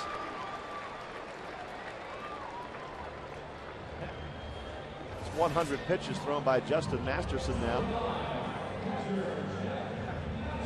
He's still in there, though, in a very tight game here at the Big A. All things considered, the Red Sox got to be happy. The command wasn't exactly what they expected out of Masterson, but the results have been there. Just that late movement. When you have movement on your fastball, your slider, it can offset from control issues because you get some easy ground ball outs. Mathis is 2 for 2 with a couple of singles. And he just saved a run, so he's had quite a game.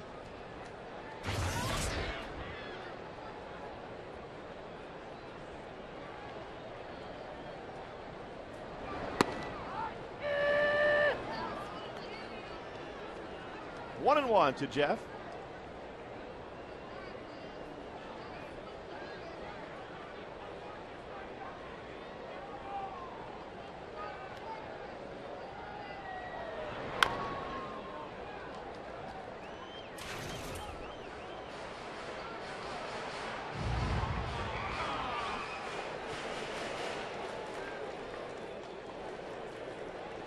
One ball, 2 strikes.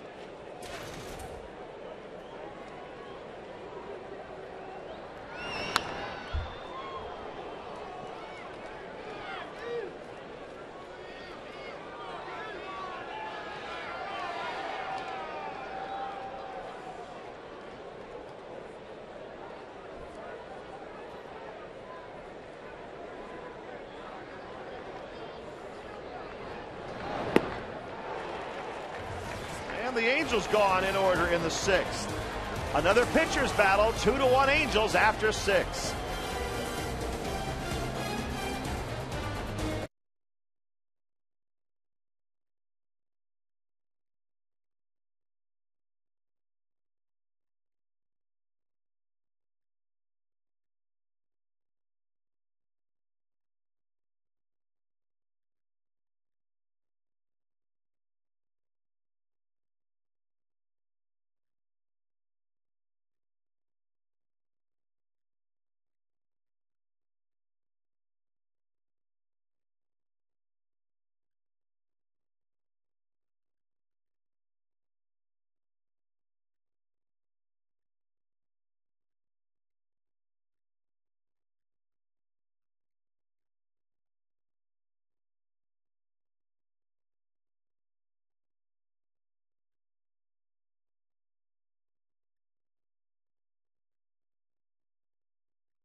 Gooby. Yeah, that slider's been very good. Sharp late break.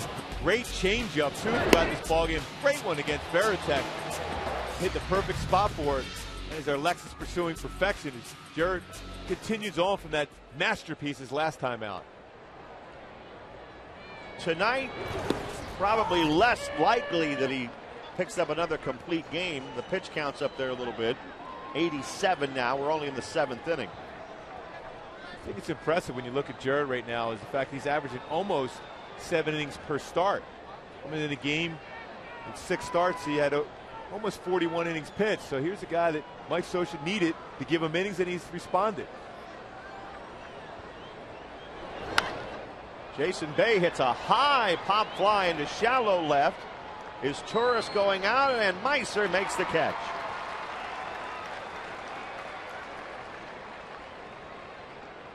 Fans, the Angels have one of the best values in town with the Family Fun Pack. The Family Fun Pack includes 4 tickets, 4 hot dogs, and 4 soft drinks. And it all costs only $39. The next Family Fun Pack game takes place Wednesday, May 27th, as the Angels host the White Sox. Purchase your Family Fun Pack today. You can go to angelsbaseball.com. Pretty good deal. I think so. Mike Lowell up there for the Red Sox.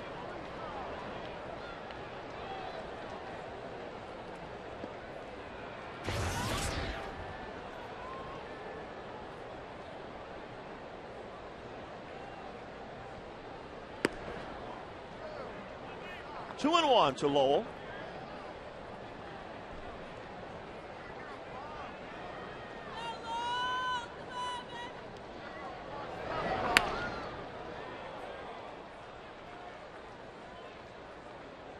Job of pitching by Jared. Even though that ball was hit hard, it was pulled foul, it was a changeup. Fastball count, the ability to throw your all speed, your secondary pitches when you're behind the count allows you to go deeper into games like this. Again, 6 in the 3rd, 3 hits, only 1 base on ball, 4 strikeouts. But it's that ability to throw secondary pitches for strikes when you're behind an account allows you to be a dominant pitcher. Back up the middle by Lowell and a base hit for the Red Sox third baseman. Hit number 4 for Boston tonight.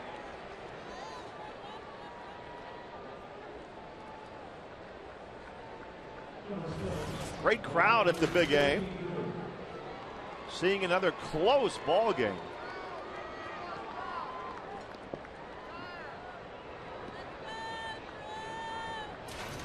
one out, one on with J.D. Drew at the plate. Drew's home run gave the Red Sox their only run tonight. That was in the second inning.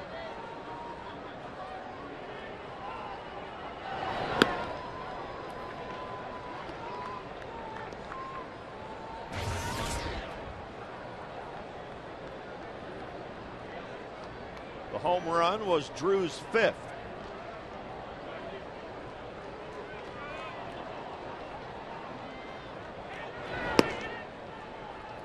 Jose Arredondo is loosening up for the Angels now. With only a one-run lead and still 8 outs to get.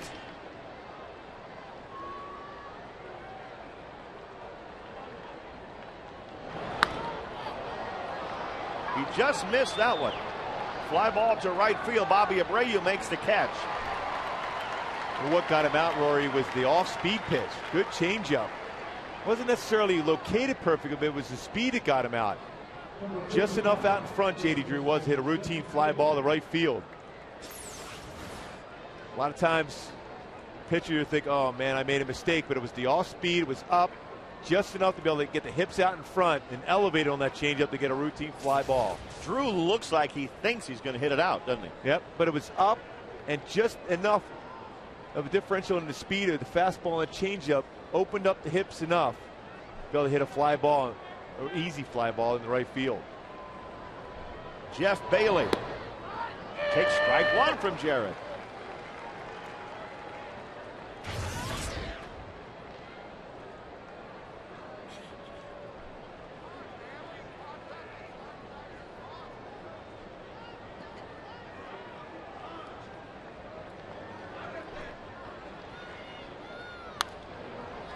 Popped up foul, might be a play. Morales near the Red Sox dugout makes the catch. And Weaver's out of it. The Sox are out in the seventh.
Shipping and discount prices on millions of products. By Nissan. Get to the Nissan National Tent Event for great deals on reliable vehicles. Look closer. Nissan delivers. And by AM/PM. Too much good stuff. It's still 2-1 Angels as the fans enjoy the seventh inning stretch here, which certainly reminds me that Fox Sports West is now on Facebook. Join us for team updates, breaking news, and video. You going to be the correspondent for that one, Rory? Just to keep everyone updated? I'm so busy on Twitter, I don't know if don't want to spread myself too thin. Well, if anybody can do it, it's you, Rory. 7th inning stretch at the Big A, and Manny Del Carmen. In and out, who's in, who's out. Justin Masterson's out. Manny Del Carmen in. What an ERA working in 14 games. .55. He's got a fastball 91 to 96. A curveball, slider, to changeup. His out pitch when he's ahead, the curveball. Not quite as good as Zach Greinke's after he got beat around the other day, gave up 1 run. .51.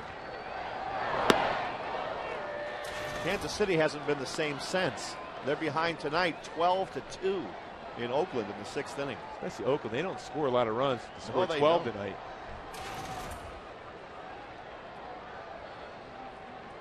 Oh, 0-1 to Figgy.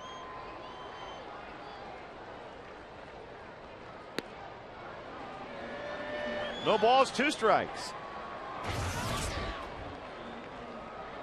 Sean tonight 0 for 2 with a sac bunt.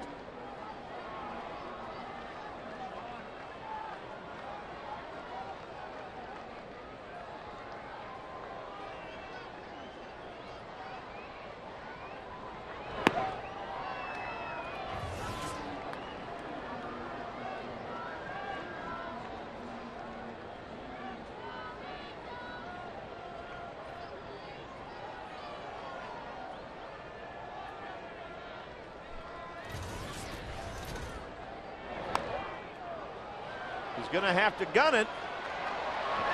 And Lowell can't get him. With Figgins running, you knew that was going to be a very tough play for Mike Lowell. And the thing is, if you're an infielder, you know that. The reputation of Sean Figgins, the way he goes down the line, had a trouble with the baseball, tried to hurry his throw, but at that point, there's no way you got a chance at Sean Figgins. But it's that ability to put the pressure on because of the speed. Stay back on that ball, hit it on the ground, and able to beat it out for an infield hit. Wow, they ruled that an error on Lowell. Wow.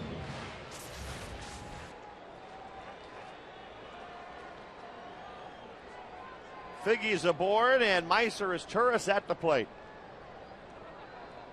Do the Angels bunt here, Gooby? In this spot, you're trying to get another run across. I think you do.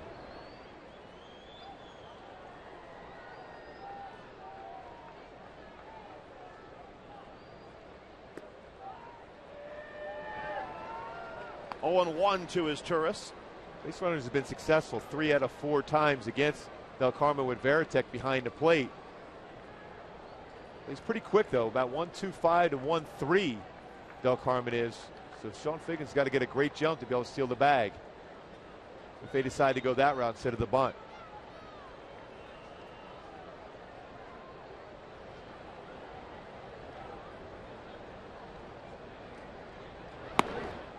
Meiser not bunting there, takes it high. 1 ball, 1 strike. Dino Ebolt letting Figgins and his Turris know what's going on. Del Carmen with a slide step, barely lifts his leg up, drifts towards home. Very difficult to get a read off him.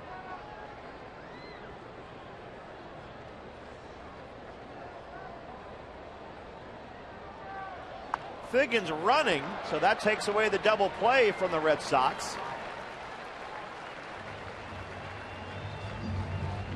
His Turris out, but Figgy in scoring position with 1 out. And Bobby Abreu coming up. That was a pretty good jump, too, by Sean Figgins. But a hit and run situation Mike Scioscia put on. Meiser did his job, hit the ball on the ground. Sometimes you can't control exactly where it goes, but as a hitter, that's what you try to do on a hit and run situation. Hit the ball on the ground, because when you have movement in the infielders, chances are that ball can get through a hole. Here is Abreu.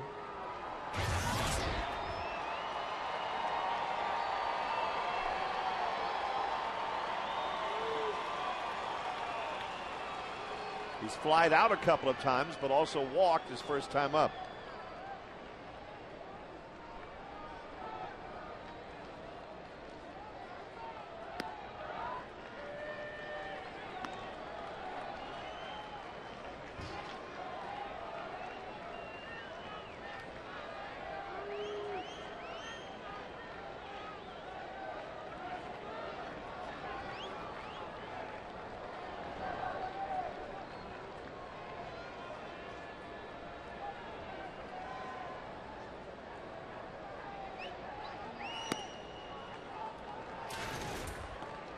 1 ball, 1 strike to Bobby Abreu.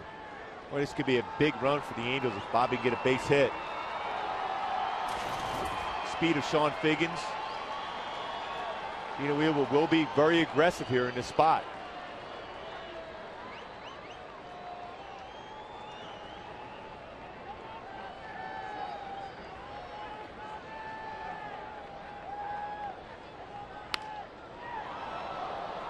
One and two now.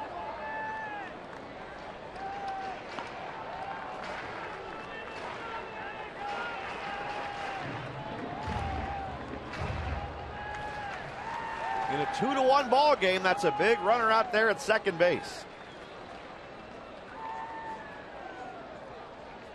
It's been 2-1 since the 4th inning.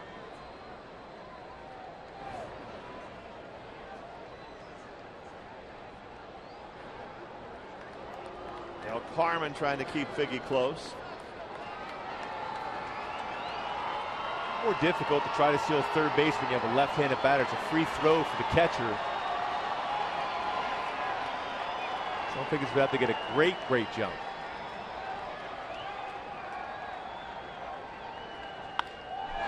Fly ball center field, not very deep. Ellsbury makes the catch.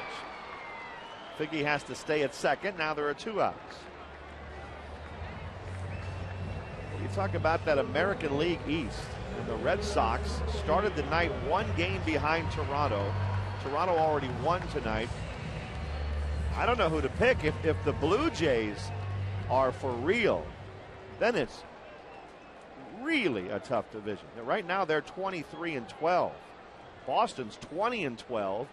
Then you have the Yankees now 6.5 out. Tampa Bay has been pushed to 7.5 out, but those are 4 good teams, and Baltimore's even not bad. Baltimore with good offense, but this game right here tonight, see the coaches were talking about the possibility of, with an open base with Torrey Hunter, maybe walk up at a right-handed pitcher. They're going to go after him. And Torrey hits a pop fly foul out of play. Kendry Morales. I mean, I guess if you're looking for a favorite in this division, most people would probably still favor Boston, wouldn't they? Definitely. All said and done, when they get everybody healthy, Matsuzaka comes back, John Smoltz comes part of this rotation for Terry Francona. And you assume at some point the rest of his bats, you got Youkilis out of the game here tonight in Pedroia. And Big Papi hasn't hit a home run yet this year. That probably won't continue. Well, he can get hot maybe Friday or Saturday. It'll be all right. As long as he gets out of here first.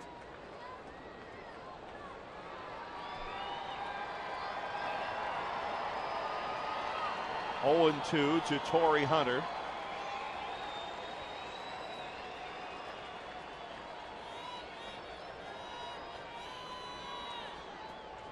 Well, if he waits till Friday to get hot, he'll be in Seattle. That's where the Red Sox go next. Perfect. That'd be okay? Yeah, get hot in Seattle. Again, you can't force yourself to hit home runs. And that's when you start having bad swings, pulling out in front, getting yourself out. Del Carmen ahead of Torrey Hunter, 1-2.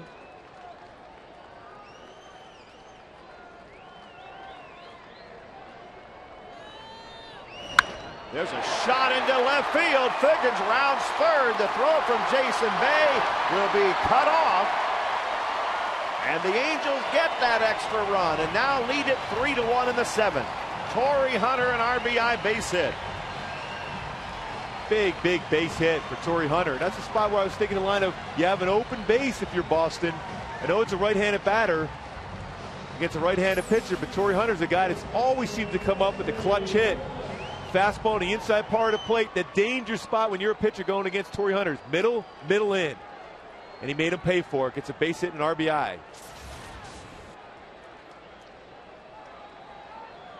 Now Kendry Morales at the plate.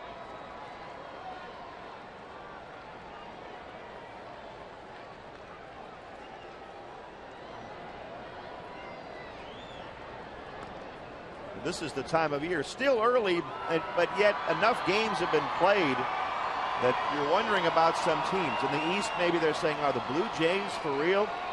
In the AL West, the Rangers are in first place. You say, can they keep going? You just don't know until you've played a few more games.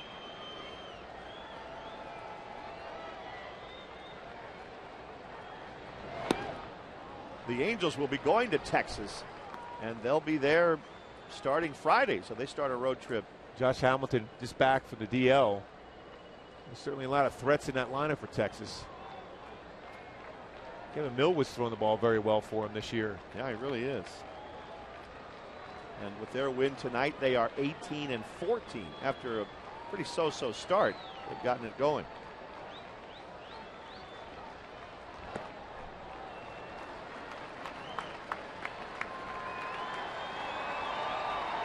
It's 2-0 now to Kendry Morales.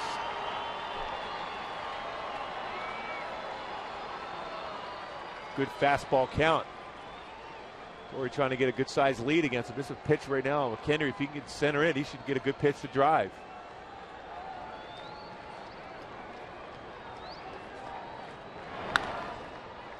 He grounds it to Green at second base, but the Angels add on. The RBI single by Torrey Hunter makes it 3-1 Angels heading to the 8th.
By Mathis, and he's out. That was textbook all the way around. Jared Weaver going, yes. Juan Rivera got himself in perfect throwing position. And then a block and the tag applied by Jeff Mathis. Rivera has, for a left fielder in particular, one of the best arms in the league. He's a guy that when you make those kind of plays, it feels good in the outfield because he's always up amongst leaders when he gets playing time with outfield assists. Here's Jose Arredondo now taking over in the 8th inning with a 2-run lead and facing Jason Varitek. Good job by Jared Weaver, responded with that last game out, complete game, follows it up with another 7 innings. 4 hits, 1 run. Yeah, it's outstanding. But between him and Saunders, boy, have they been fun to watch, both guys. Jared's biting into pitching to contact. There's John Lackey, their leader, going to be coming back real soon. Watching the Angels early in the afternoon today take batting practice, the pitchers were hitting or bunting as the case may be, and Santana was in there laying down some bunts. So if he's got a bat in his hands, chances are pretty good he's going to have a start soon. Looks that way. At a bullpen session, they felt very good. Same thing, John Lackey's going to get a bullpen session tomorrow. And at that point, Jose Mota mentioned that in the pregame show. He'll probably let us know, possibly even after the game, what the plans are for John Lackey and Urban Santana. Veritek pops it up. And as Turris makes the catch behind second. And we were talking about the divisions. Now you look at the American League and you have the Blue Jays in first place, the Rangers in first place, the Royals starting the day tied for first. Of those three teams, Gooby, who would you give the best chance to still be around in August or September? I still think Toronto. I mean, their offense is strong. They're going to get some of their good arms, their power arms. Sean Markham and Dustin McGowan, both those guys look like they'll be back in June, possibly July. Put them with Roy Halladay. It's for a great tandem. There's a base hit for Nick Green into right field. Even playing in this division with the Red Sox and Yanks in Tampa Bay, still would think they have a shot, huh? They do. Well, it'll be interesting to see it play out. This team right here, the Red Sox, are a dangerous team once they get healthy. Jacoby Ellsbury had a bunt single last time up.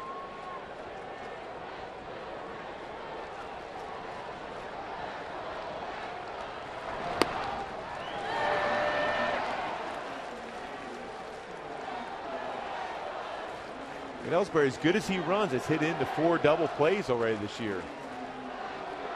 He's a guy that, when he pitches on the outside part of the play, has a tendency to roll over to second base.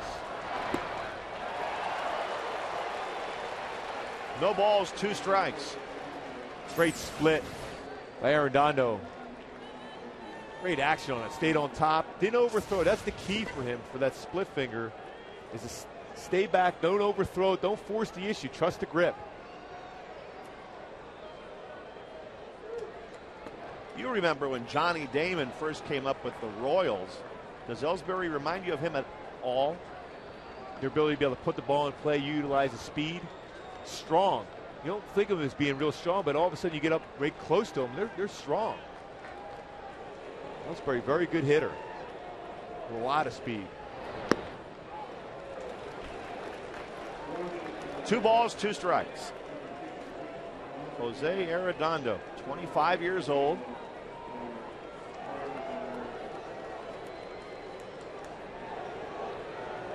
Trying to get the Angels through the 8th inning. And a full count now to Ellsbury. How big is this next pitch for Jose? Huge. In this spot where he was way ahead of the count 0-2. Trying to get him to swing at his pitch. Mike Butcher looks on. A couple splits and then the fastball. Don't aim it. Fastball in the outside corner.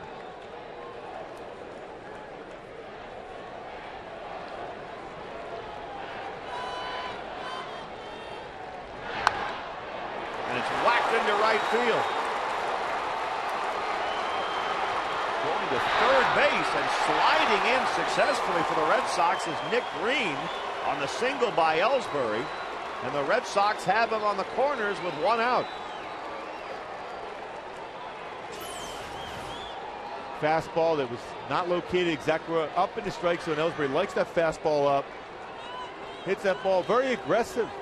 Green is on this one, taking a chance. He gets into third base now with the speed of Ellsbury first. Also has a chance to steal bag to get in scoring position. And Green, remember, no longer the tying run since the Angels scored in the bottom of the 7th. But he went forward anyway.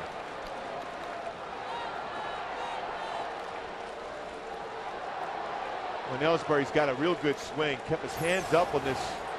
You can see how his arms right here, straighten it up, the head right on top of the ball, makes the perfect swing and able to drive that ball in the right field. Good balance, a good finish. See why this kid's special. That's why I like him so much up there in Boston. Not only his ability to be able to steal bases, but that good swing. Julio Lugo up there now with 2 men on and 1 out in the top of the 8th.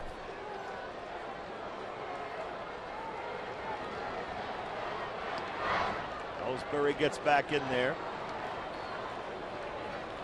If you're the Red Sox, do you have him running now? Yeah, that's a tough call. Boston's always been a team that generally used to always play for the big inning, but they're a little different now. Ellsbury with that speed, I think he's going to go early in the count. Nice split finger pitch by Arredondo. Gets him ahead of Lugo, 0-1.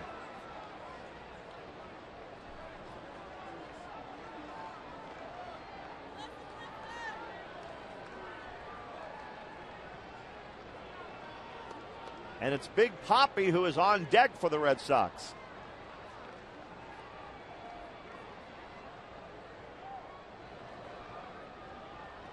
Fake from Arredondo. Meanwhile, in the Angel bullpen, Scott Shields, the right-hander, Darren Oliver, the lefty.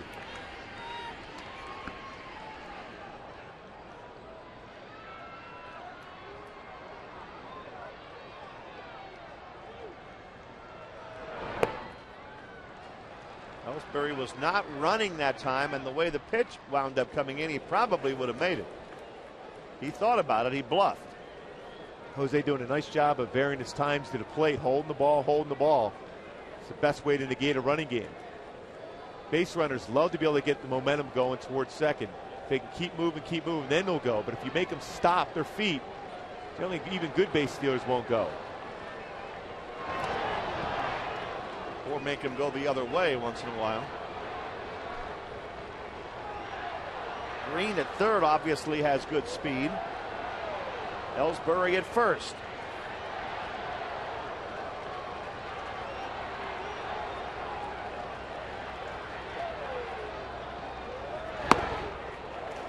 Now 2-1 to Lugo.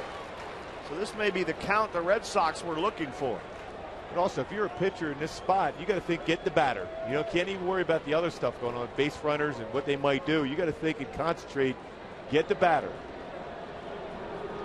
Particularly on this pitch right now, you don't want to fall behind 3-1. Ellsbury leads away. He did not go, and Lugo swings and misses.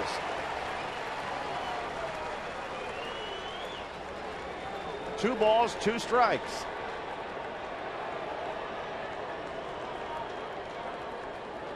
And this would be a real gutsy situation if you're Boston, with the possibility to strike him out, throw him out, and you leave Big Papi on deck. Well, that would be gigantic for the Angels.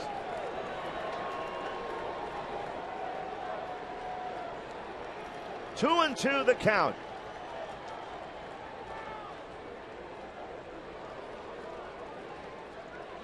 Big Papi on deck. One out in the top of the eighth.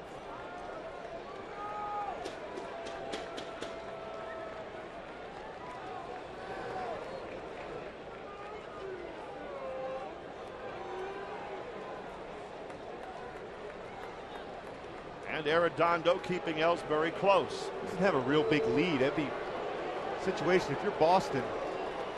Ellsbury's got to make sure, he has to have in his mind it's a guarantee he's going to steal this base, because if he swings and misses and throws him out, huge opportunities wasted.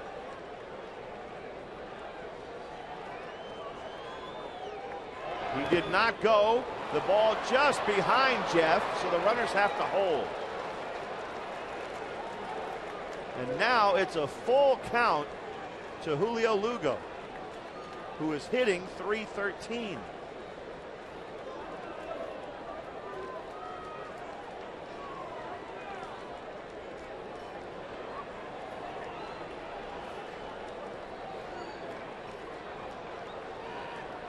Three balls, two strikes. He's going to go here on this pitch now. He did not go, but it's ball four to Lugo, and Ellsbury gets to second base the easy way.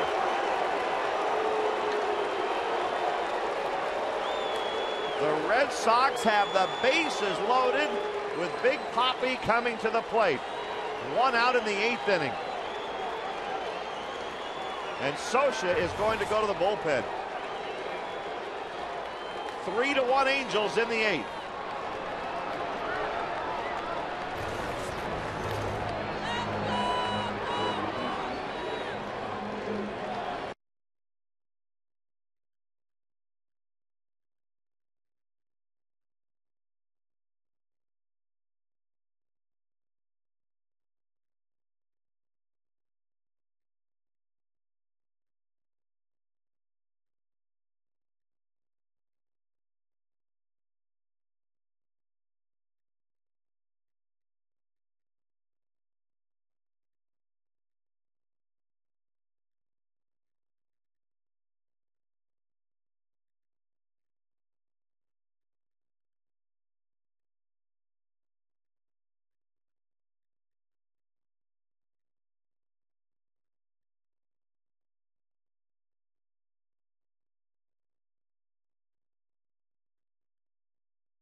Series continues tomorrow night. Great seats are still available, and the Angels have an exciting ticket special.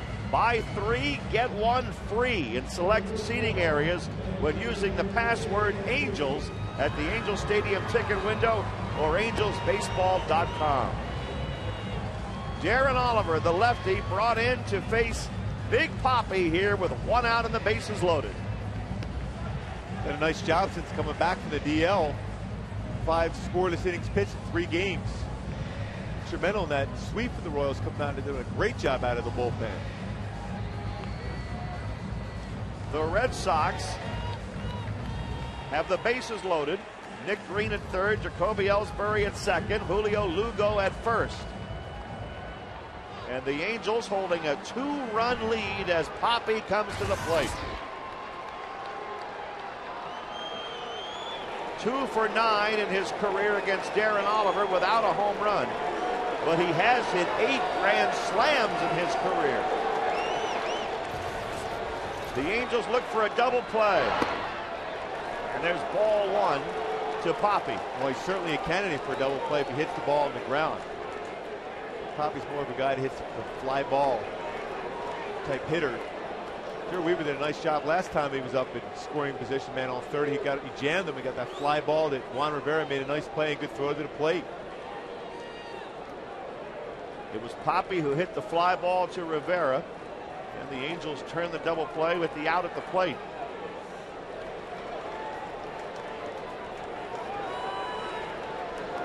Rivera in left field would like another shot at that. He already threw Ellsbury out. The 1-0. A strike.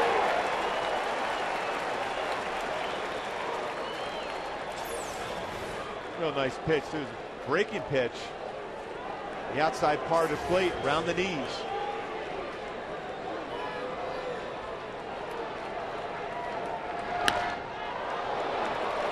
One ball, 2 strikes now to David Ortiz. He'd love the double play, but Oliver would certainly take the strikeout right here. Francona sensing this is the Red Sox chance.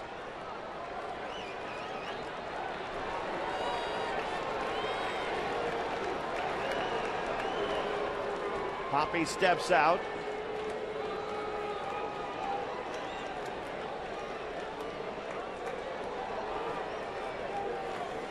The Red Sox fan nervously watching, sitting next to his pal in the Angel hat.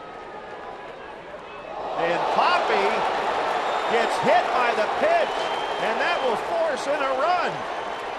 Now will Joyce throw anybody out of the game? It doesn't look like it. There's already been a warning issued. But Scioscia's more concerned right now about forcing in that run. That's the danger when you're ahead of the count. And a batter clearly going to be looking out over the plate, expecting a breaking pitch to go inside with the fastball. They're not going to move, and that's the wrist area that's been bothering Big Papi for over a year. I'm sure that's the last place he would want to take one. He definitely takes one for the team and gets an RBI on that. Hit batter with the bases loaded has made it a 3-2 Angel lead. Fastball inside. Again, a power threat, a guy who's an RBI machine. In our X-Mo, you can see the ball going, running inside. He's looking out over the plate. There's no way he can get out of the way at that point. He gets him right on the wrist area. Papi staying in the game. And Mike Scioscia looks like is going to the bullpen again. It's now a 3-2 Angel lead.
way he wanted to get it. He got hit on the wrist by a pitch with the bases loaded, but it scores a run. It's 3-2 Angels. Bases loaded, 1 out, and Scott Shields on the mound for the Angels. Scott Shields was outstanding his last game out against Kansas City. 2 hitless innings, 4 strikeouts. This is a tough guy now. He's facing, Gooby, Jason Bay. He's the cleanup hitter tonight for the Red Sox. Bases loaded, 1 out. A little bit high with the fastball.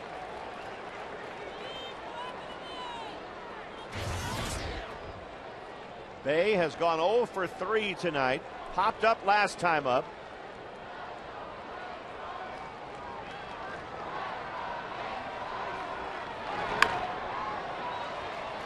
And it's 1-1 to Jason Bay. Jason Bay runs pretty good, but he has hit into 3 double plays. That's what Scott Shields would love to get right now.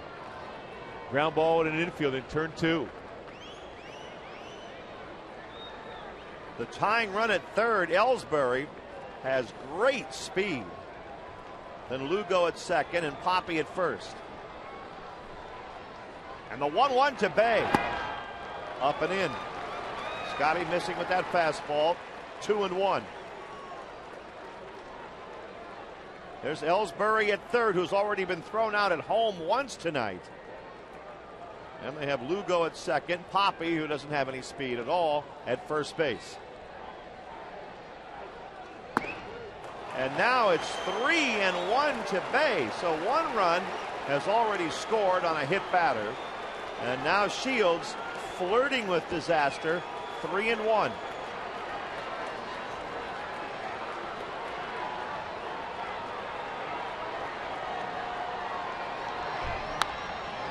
Full count.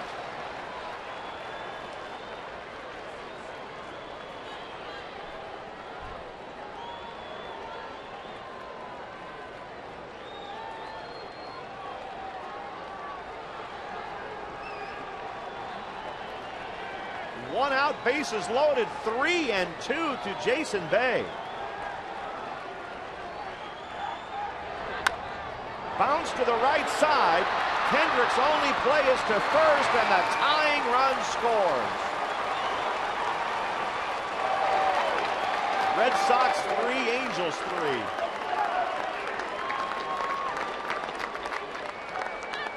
It's an RBI for Bay. The Sox have runners at second and third with 2 outs now, and Mike Lowell at the plate. No decision for Weaver tonight.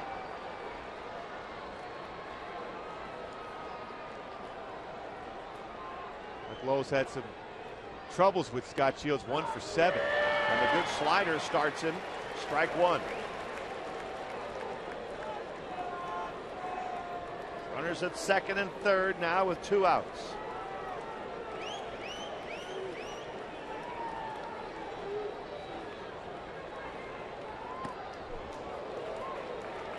One and 1 to Lowell.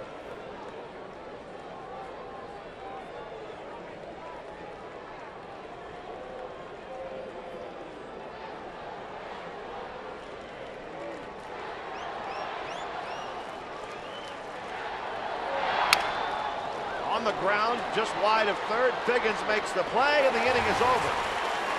But the Red Sox get 2, and we go to the bottom of the 8th, tied at 3.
sequence against Big Papi.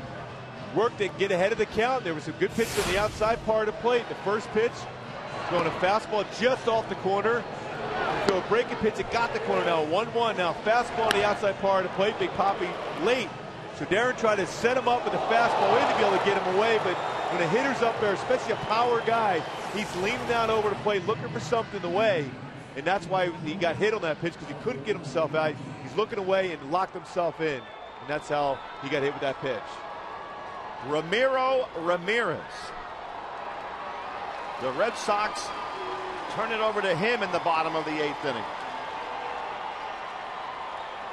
27-year-old right-hander facing Mike Napoli to start the bottom of the 8th in a tie game.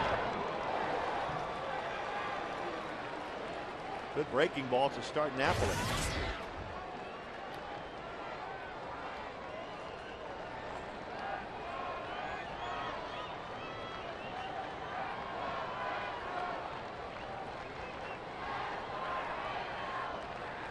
Ramirez has a good fastball too, 90-95. He's got a slider and his best pitch, a changeup. Jim Joyce come up to Ramirez out there to make sure he's well aware of the warning that happened early in the ball game when Masterson threw a pitch behind Torrey Hunter. And the reason why Darren Oliver didn't get thrown out when he hit Big Papi because the intent was not there to hit the batter. That's why you're allowed that little leeway. If he thinks you're just pitching inside and he hit him, that's why there was no ejection there. Well, that would be very obvious. You don't want to do that right there. Exactly.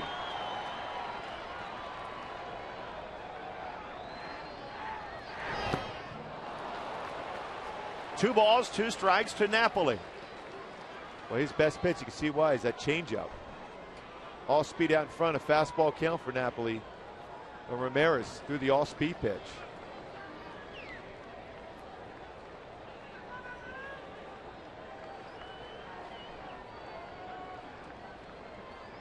The Angels have Reggie Willits on deck with Rivera, the scheduled hitter, but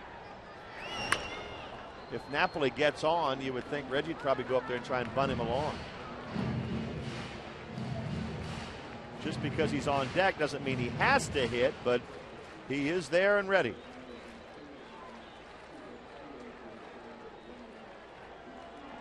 Two and two to Napoli.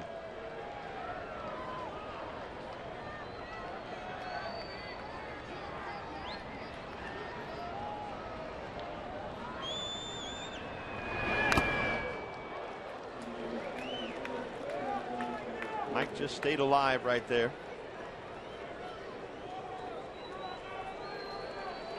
Ramirez, very good. He came over to trade from Kansas City for Coco Crisp. Boston really wanted this guy. He did a great job at ERA 2.6 last year for Kansas City.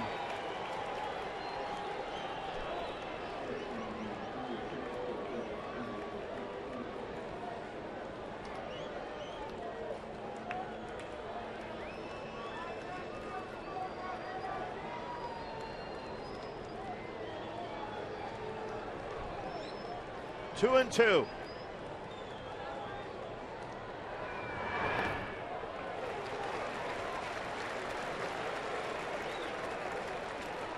Full count now to Napoli.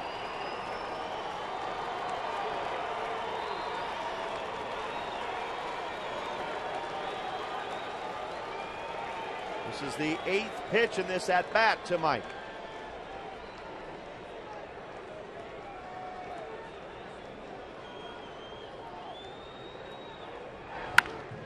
And he grounds it to shortstop. Bobbled by Lugo.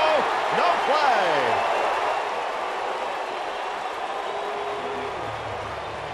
The Angels get a break on an error by Julio Lugo.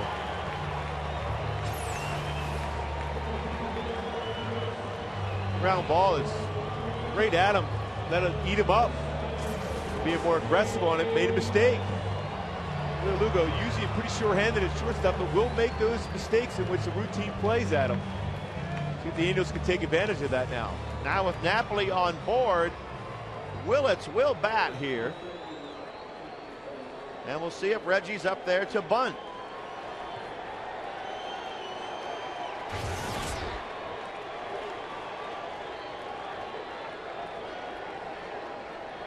Reggie just 0 for 1 as an Angel this year.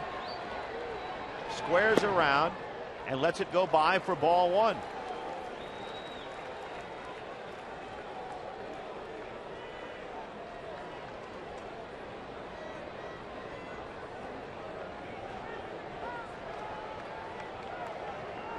Mike Lowell very close at third base, trying to make that play.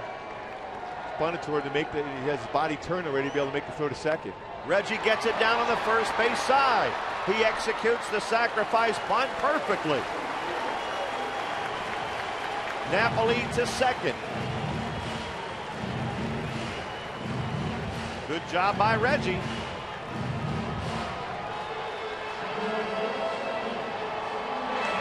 Job, a lot of high fives. Job well done. Squared it up. Made the first baseman feel that ball, especially when Mike Lowell's so close at third base. Played catch with that bat. Perfect bunt. Howie Kendrick at the plate now.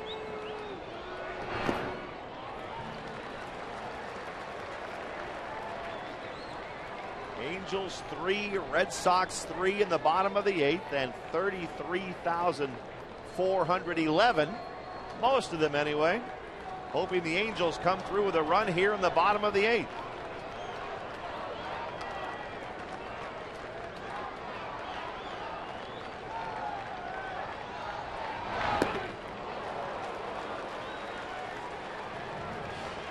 Now he missed that breaking ball by a lot. Yeah, now he's got to get himself in a position where you let that breaking pitch go. The hanger you make good contact with, otherwise let it go and get to that fastball.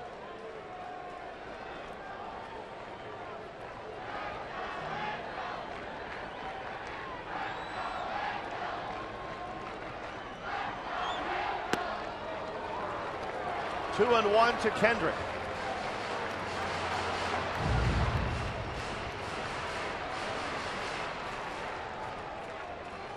The Angels with Jeff Mathis on deck. Jeff has a couple of hits tonight.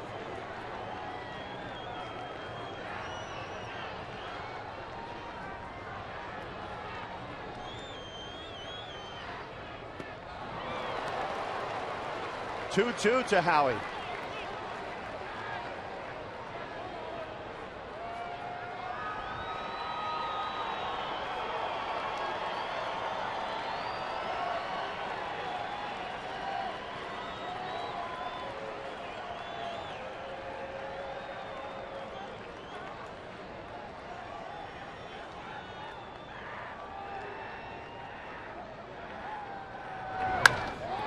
Soft liner into center field, and that's going to be a double. No, he got back. It looked like it was going to be a double play. Mike Napoli sliding into second just beat Ellsbury's throw. But Napoli was trying to get a good secondary lead. He thought off the bat they'd have a chance of falling in front of Ellsbury, but he got himself a good position to make the play. And Napoli luckily got his foot back in there, slide into second before the ball was caught by Nick Green at second base. Safe, definitely got back there in time, and Jeff Mathis has been very good with runners in scoring position. A relatively short throw for Ellsbury from center, but it looked like the call was right. Napoli got back. 2 outs now. He's still at second base, and Mathis trying to pick him up.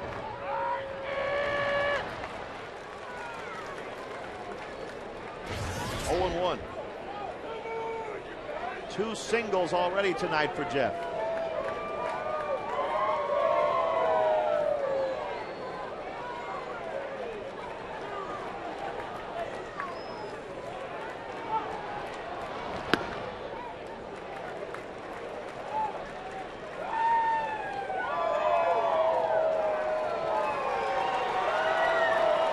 Mike Napoli trying to get a good secondary lead at second base. Be able to score if this gets Jeff Mathis, his roommate, can get a base hit. Veritek out there to talk to Ramirez.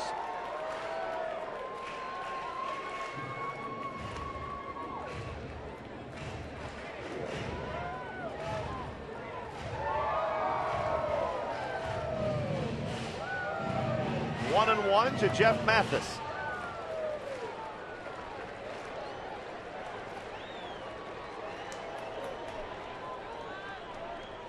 Reggie Willits got his job done. Bunted Napoli over to second base. And Mathis pops one foul.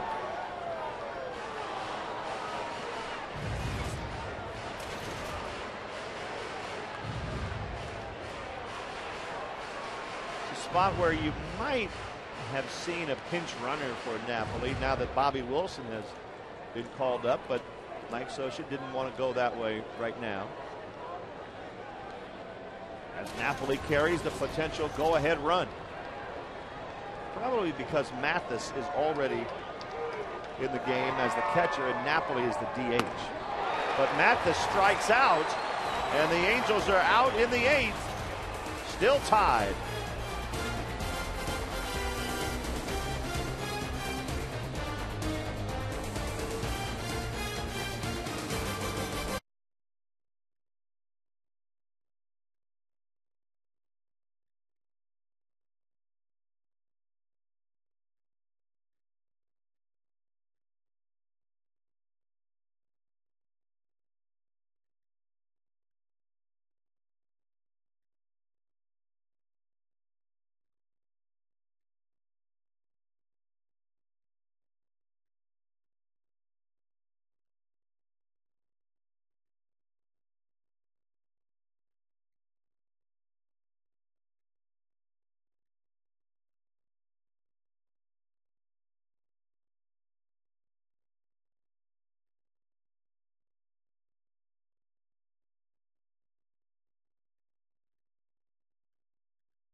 Angel fans, Fox Sports West is now on Facebook. Join us for team updates, breaking news, and video. And the breaking news here at the stadium is that the Ducks defeated the Red Wings 2-1, and that series is now tied at 3 as the Ducks won across the street tonight. And that score on the scoreboard got a big cheer here. They get to go back to Hockeytown, Detroit for that Game 7. Great series. J.D. Drew leading off the 9th inning for the Red Sox. Reggie Willits stays in the game. He's in left field for the Angels. Great sports day here in L.A. You got the Lakers going, Ducks, and the Angels in a great battle here with Boston. But Drew leads off the 9th inning with a hit.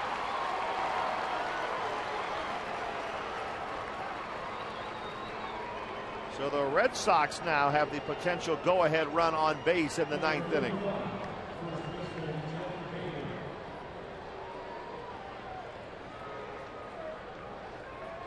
Shields now the pitcher of record. Jeff Bailey at the plate. 0 for 3 tonight.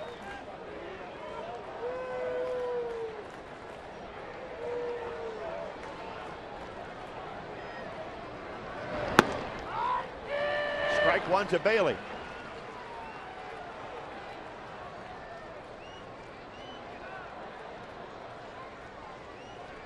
Always a potential of a bunt situation here, but Bailey probably hasn't bunted a whole lot.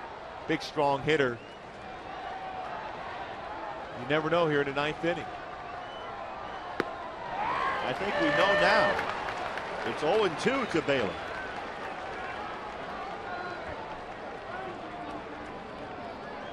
Terry Francona, it doesn't sacrifice a whole lot or have his team sacrifice a whole lot, but they are playing a little different brand than normal for the Red Sox. A lot of stolen base. We saw first and third and a base hit in the outfield tonight.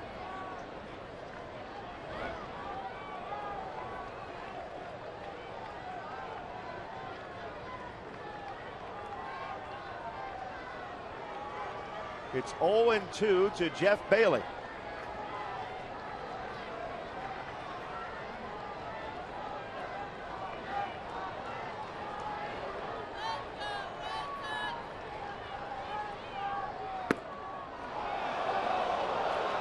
One ball, two strikes on a close pitch from Scott Shields. Well, that had a good late movement. 3/4 delivery. Pretty good spot. Framed it up, Jeff Matheson. Tried to get the call.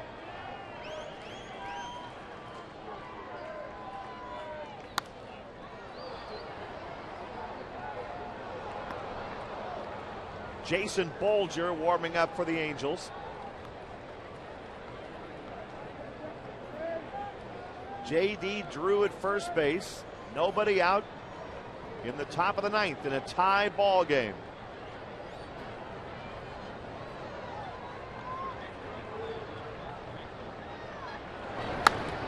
Bailey fouls another one away, so he's hanging in there now with 2 strikes.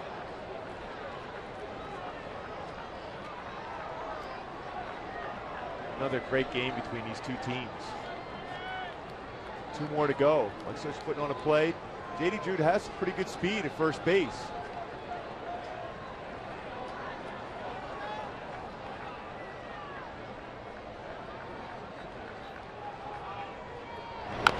And the breaking ball is fouled away.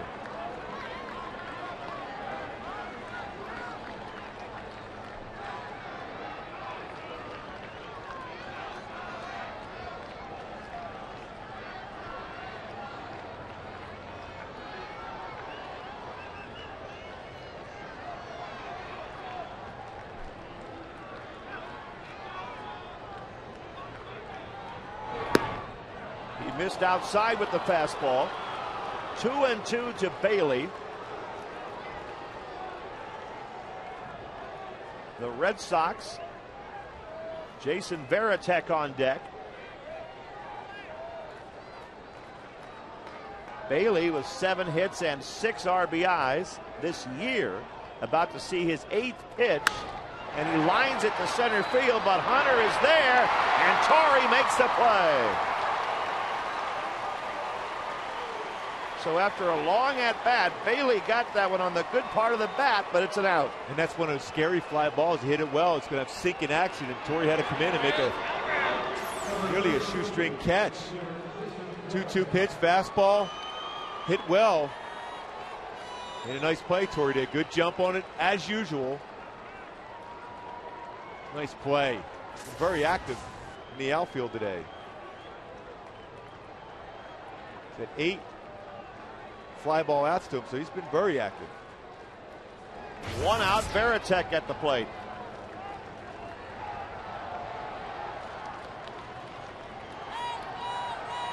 The Red Sox are optimistic right now that they might push a run across, so they have Jonathan Papelbon warming up in their bullpen.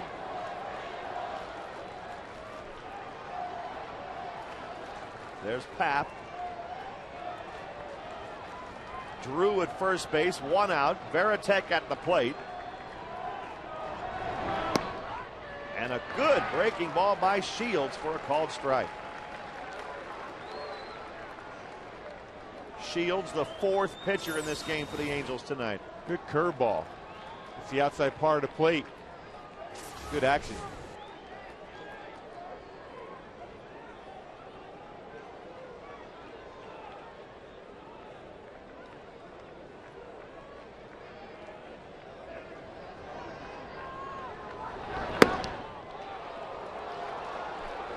One and 1 to Varitek.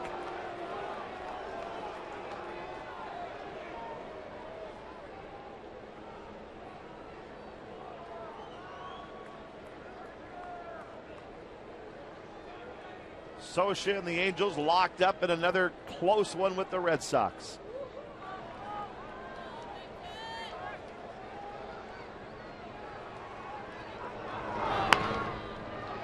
Strike 2 to Varitek.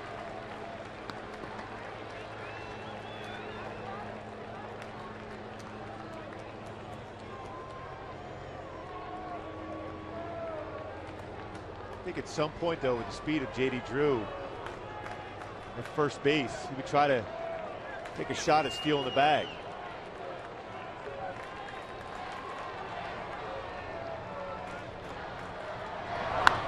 There's a shot into right center field, and that's trouble. Drew with that speed's on his way around third base, being waved home, and the throw home will be late.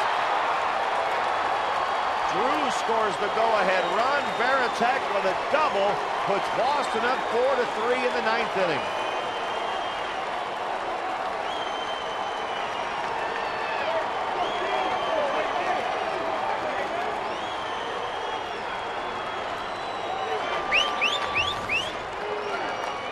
Mike Scioscia is going to make a change right here. The Red Sox now lead it by a run.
Scott Shields knew when that pitch was hit by Varitek that even Torrey probably wouldn't get it. Yeah, he just got underneath that curveball right there, got it over the middle part of the plate, and elevated, sped up Varitek's bat.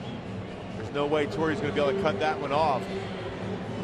Mistake by Scott, but he's thrown the ball well so far tonight, but that one hanger, Varitek, came through for the Red Sox here. Now it's going to be up to Jason Bolger to limit the damage, keep it a one-run game.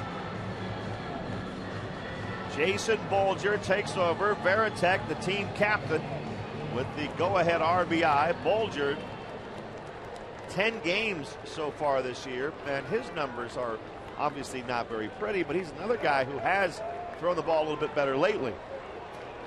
Can throw the fastball, get it up there, 93, 94. Very good curveball, slider, and a changeup. They need him to keep this a one-run ball game to give the Angels a better chance in the bottom of the ninth. Nick Green at the plate for the Red Sox.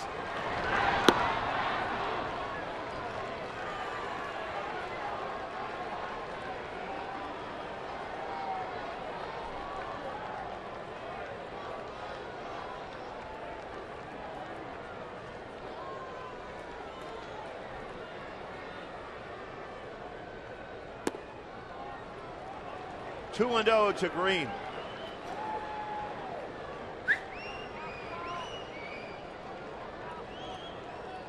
So the Red Sox with 2 in the 8th and now 1 here in the 9th have come back to take the lead.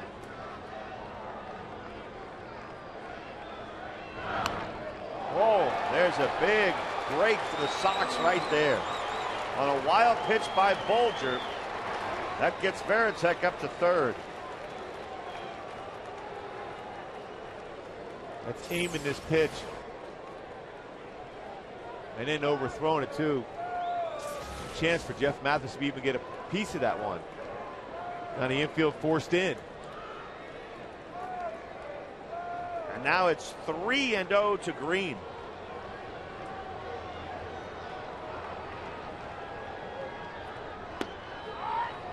Who takes a strike. the top of the order. Jacoby Ellsbury due up next.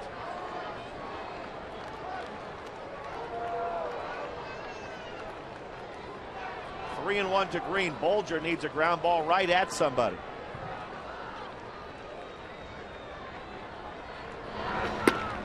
But he doesn't get it here. He walks Green. That puts him at first and third with one out. And Ellsbury coming up.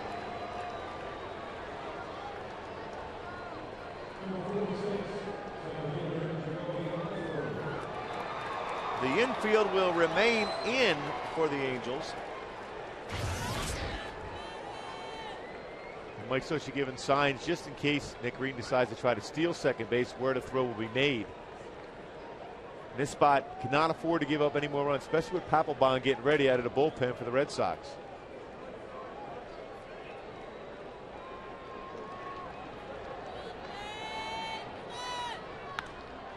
But Ellsbury pops it up. Foul territory. Sean Figgins makes the catch. A big out for Jason Bolger right there as Ellsbury chases the first pitch and pops it up. 2 outs.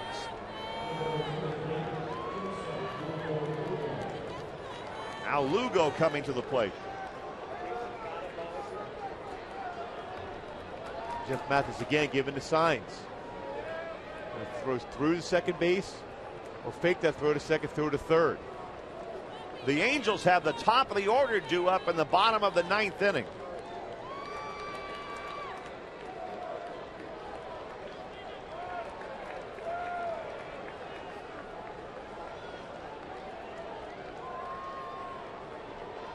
Lugo at the plate for the Red Sox. Good breaking ball by Bolger, 0-1.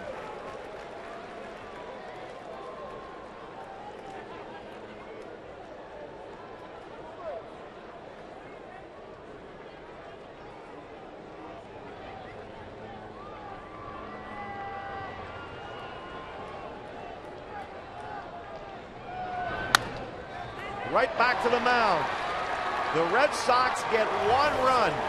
So now they turn it over to Papelbon in the bottom of the 9th, facing the top of the Angels batting order.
Collectibles and more. Get your gear straight from the source. TheAngelsBaseball.com shop today. Now the task for the Angels, very difficult. You see Papelbon, he's 8 for 8.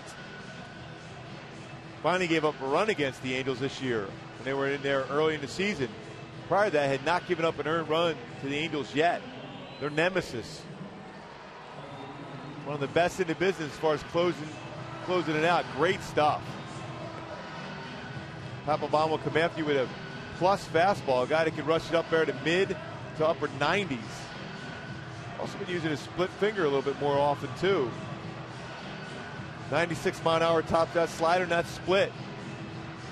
Hasn't been throwing strictly fastball of late too. We'll use that split finger as his out pitch. 28 years old. Over the last 3 years, he's had more saves than any other closer other than Frankie Rodriguez or Trevor Hoffman. That's not counting this year. Bottom of the ninth, top of the order for the Angels.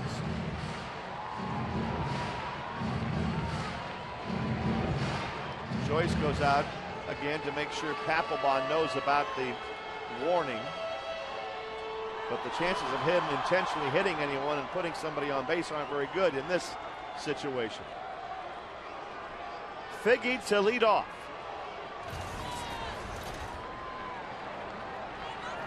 Figgy's 0 for 3 with a sac bunt tonight.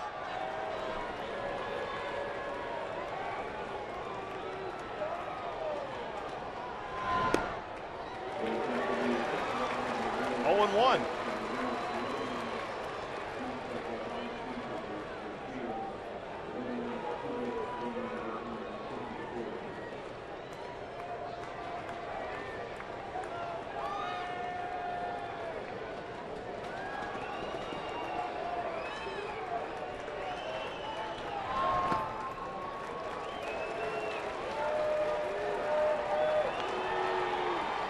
It's a big key to the inning if they can get him on here.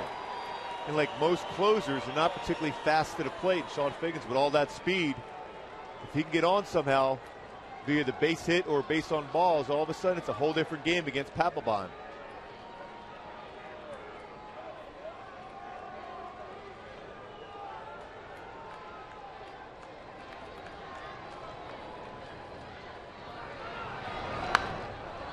Figgy pops it up. Ellsbury comes in to make the play and hands the ball to the second baseman, Green. 1 out in the ninth.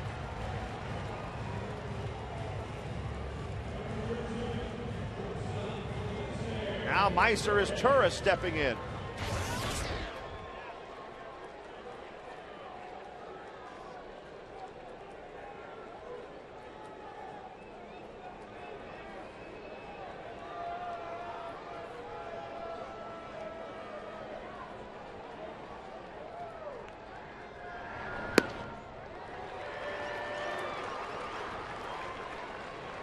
Clocked in at 91 miles an hour. Shields is the pitcher of record at the moment for the Angels.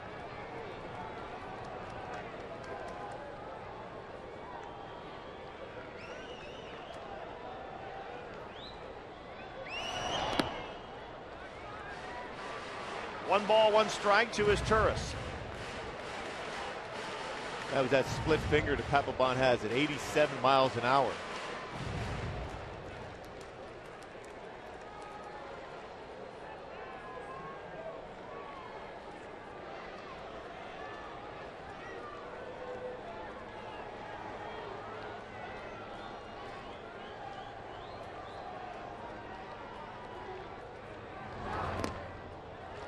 Now 2-1 to Meiser. Abreu would be next.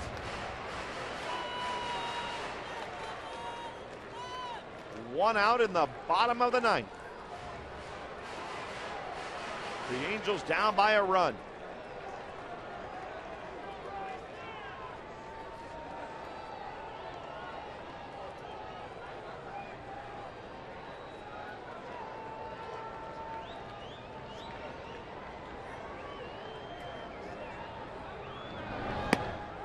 Now, caught the outside corner.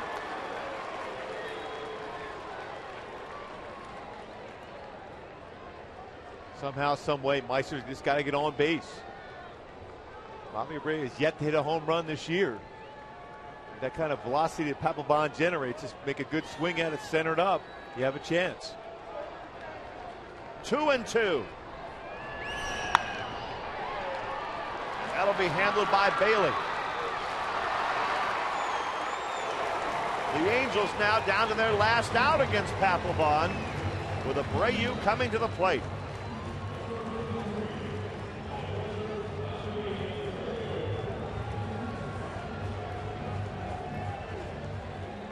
So Bobby Abreu trying to spoil this for Papelbon, who is looking for his 9th save here. Ramirez is the pitcher of record for Boston. He'll be 4-0 if he gets the win. But first, Abreu hitting .301.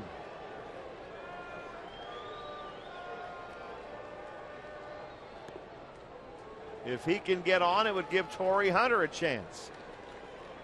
Starting him off with a split finger.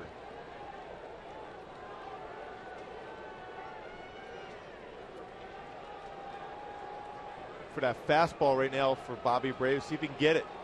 Make good contact with it.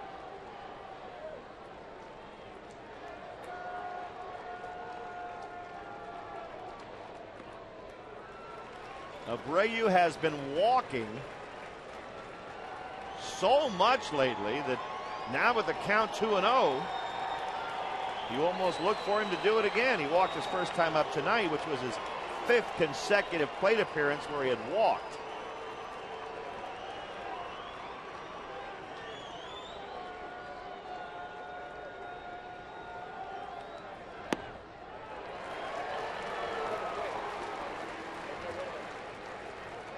I think Pap got the benefit of the doubt on that one. Yeah, in this spot right here, as a closer, especially in a fastball count, you're going to throw the fastball, you're going to go to the outer part of the plate, force the hitter to hit to the deep part if he's going to take you deep.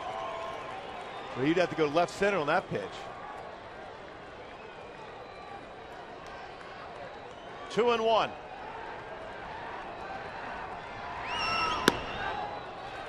Three and 1. Hunter hoping for a chance. He saved the game with his glove a couple of days ago. He'd like to maybe win one with his bat tonight.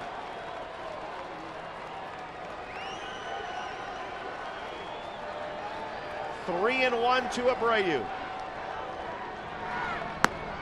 And he's on base with another walk. Torrey Hunter gets a shot at him. Bobby Abreu with good speed. Papelbon slow to the plate. You take that chance here with Torrey Hunter, the man with the flair for the dramatics of. That would be a huge risk, that's for sure. Especially with a guy that has a home run against Papelbon. Try to sneak that fastball middle in and just get a victory.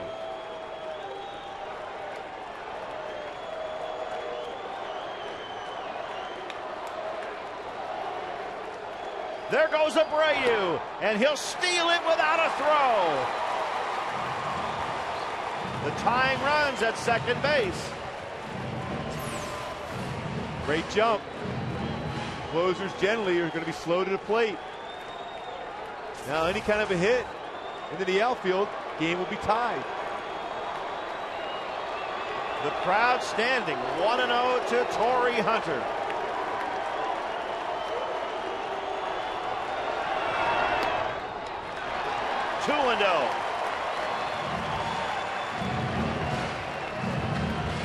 Kendry Morales would be next.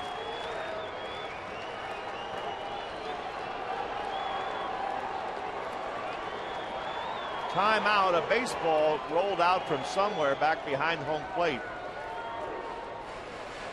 Souvenir baseball, obviously.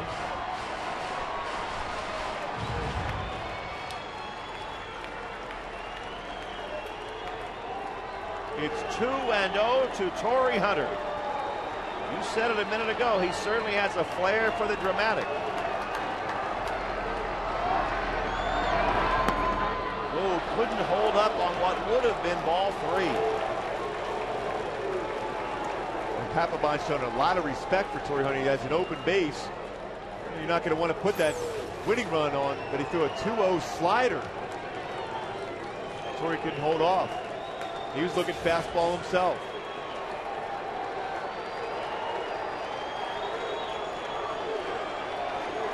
2-1.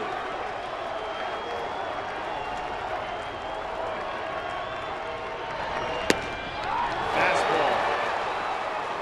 93 miles an hour.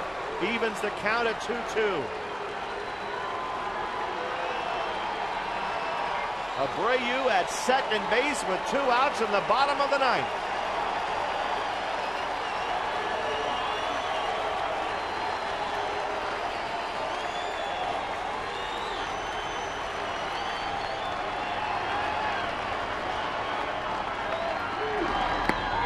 And he got him with the fastball.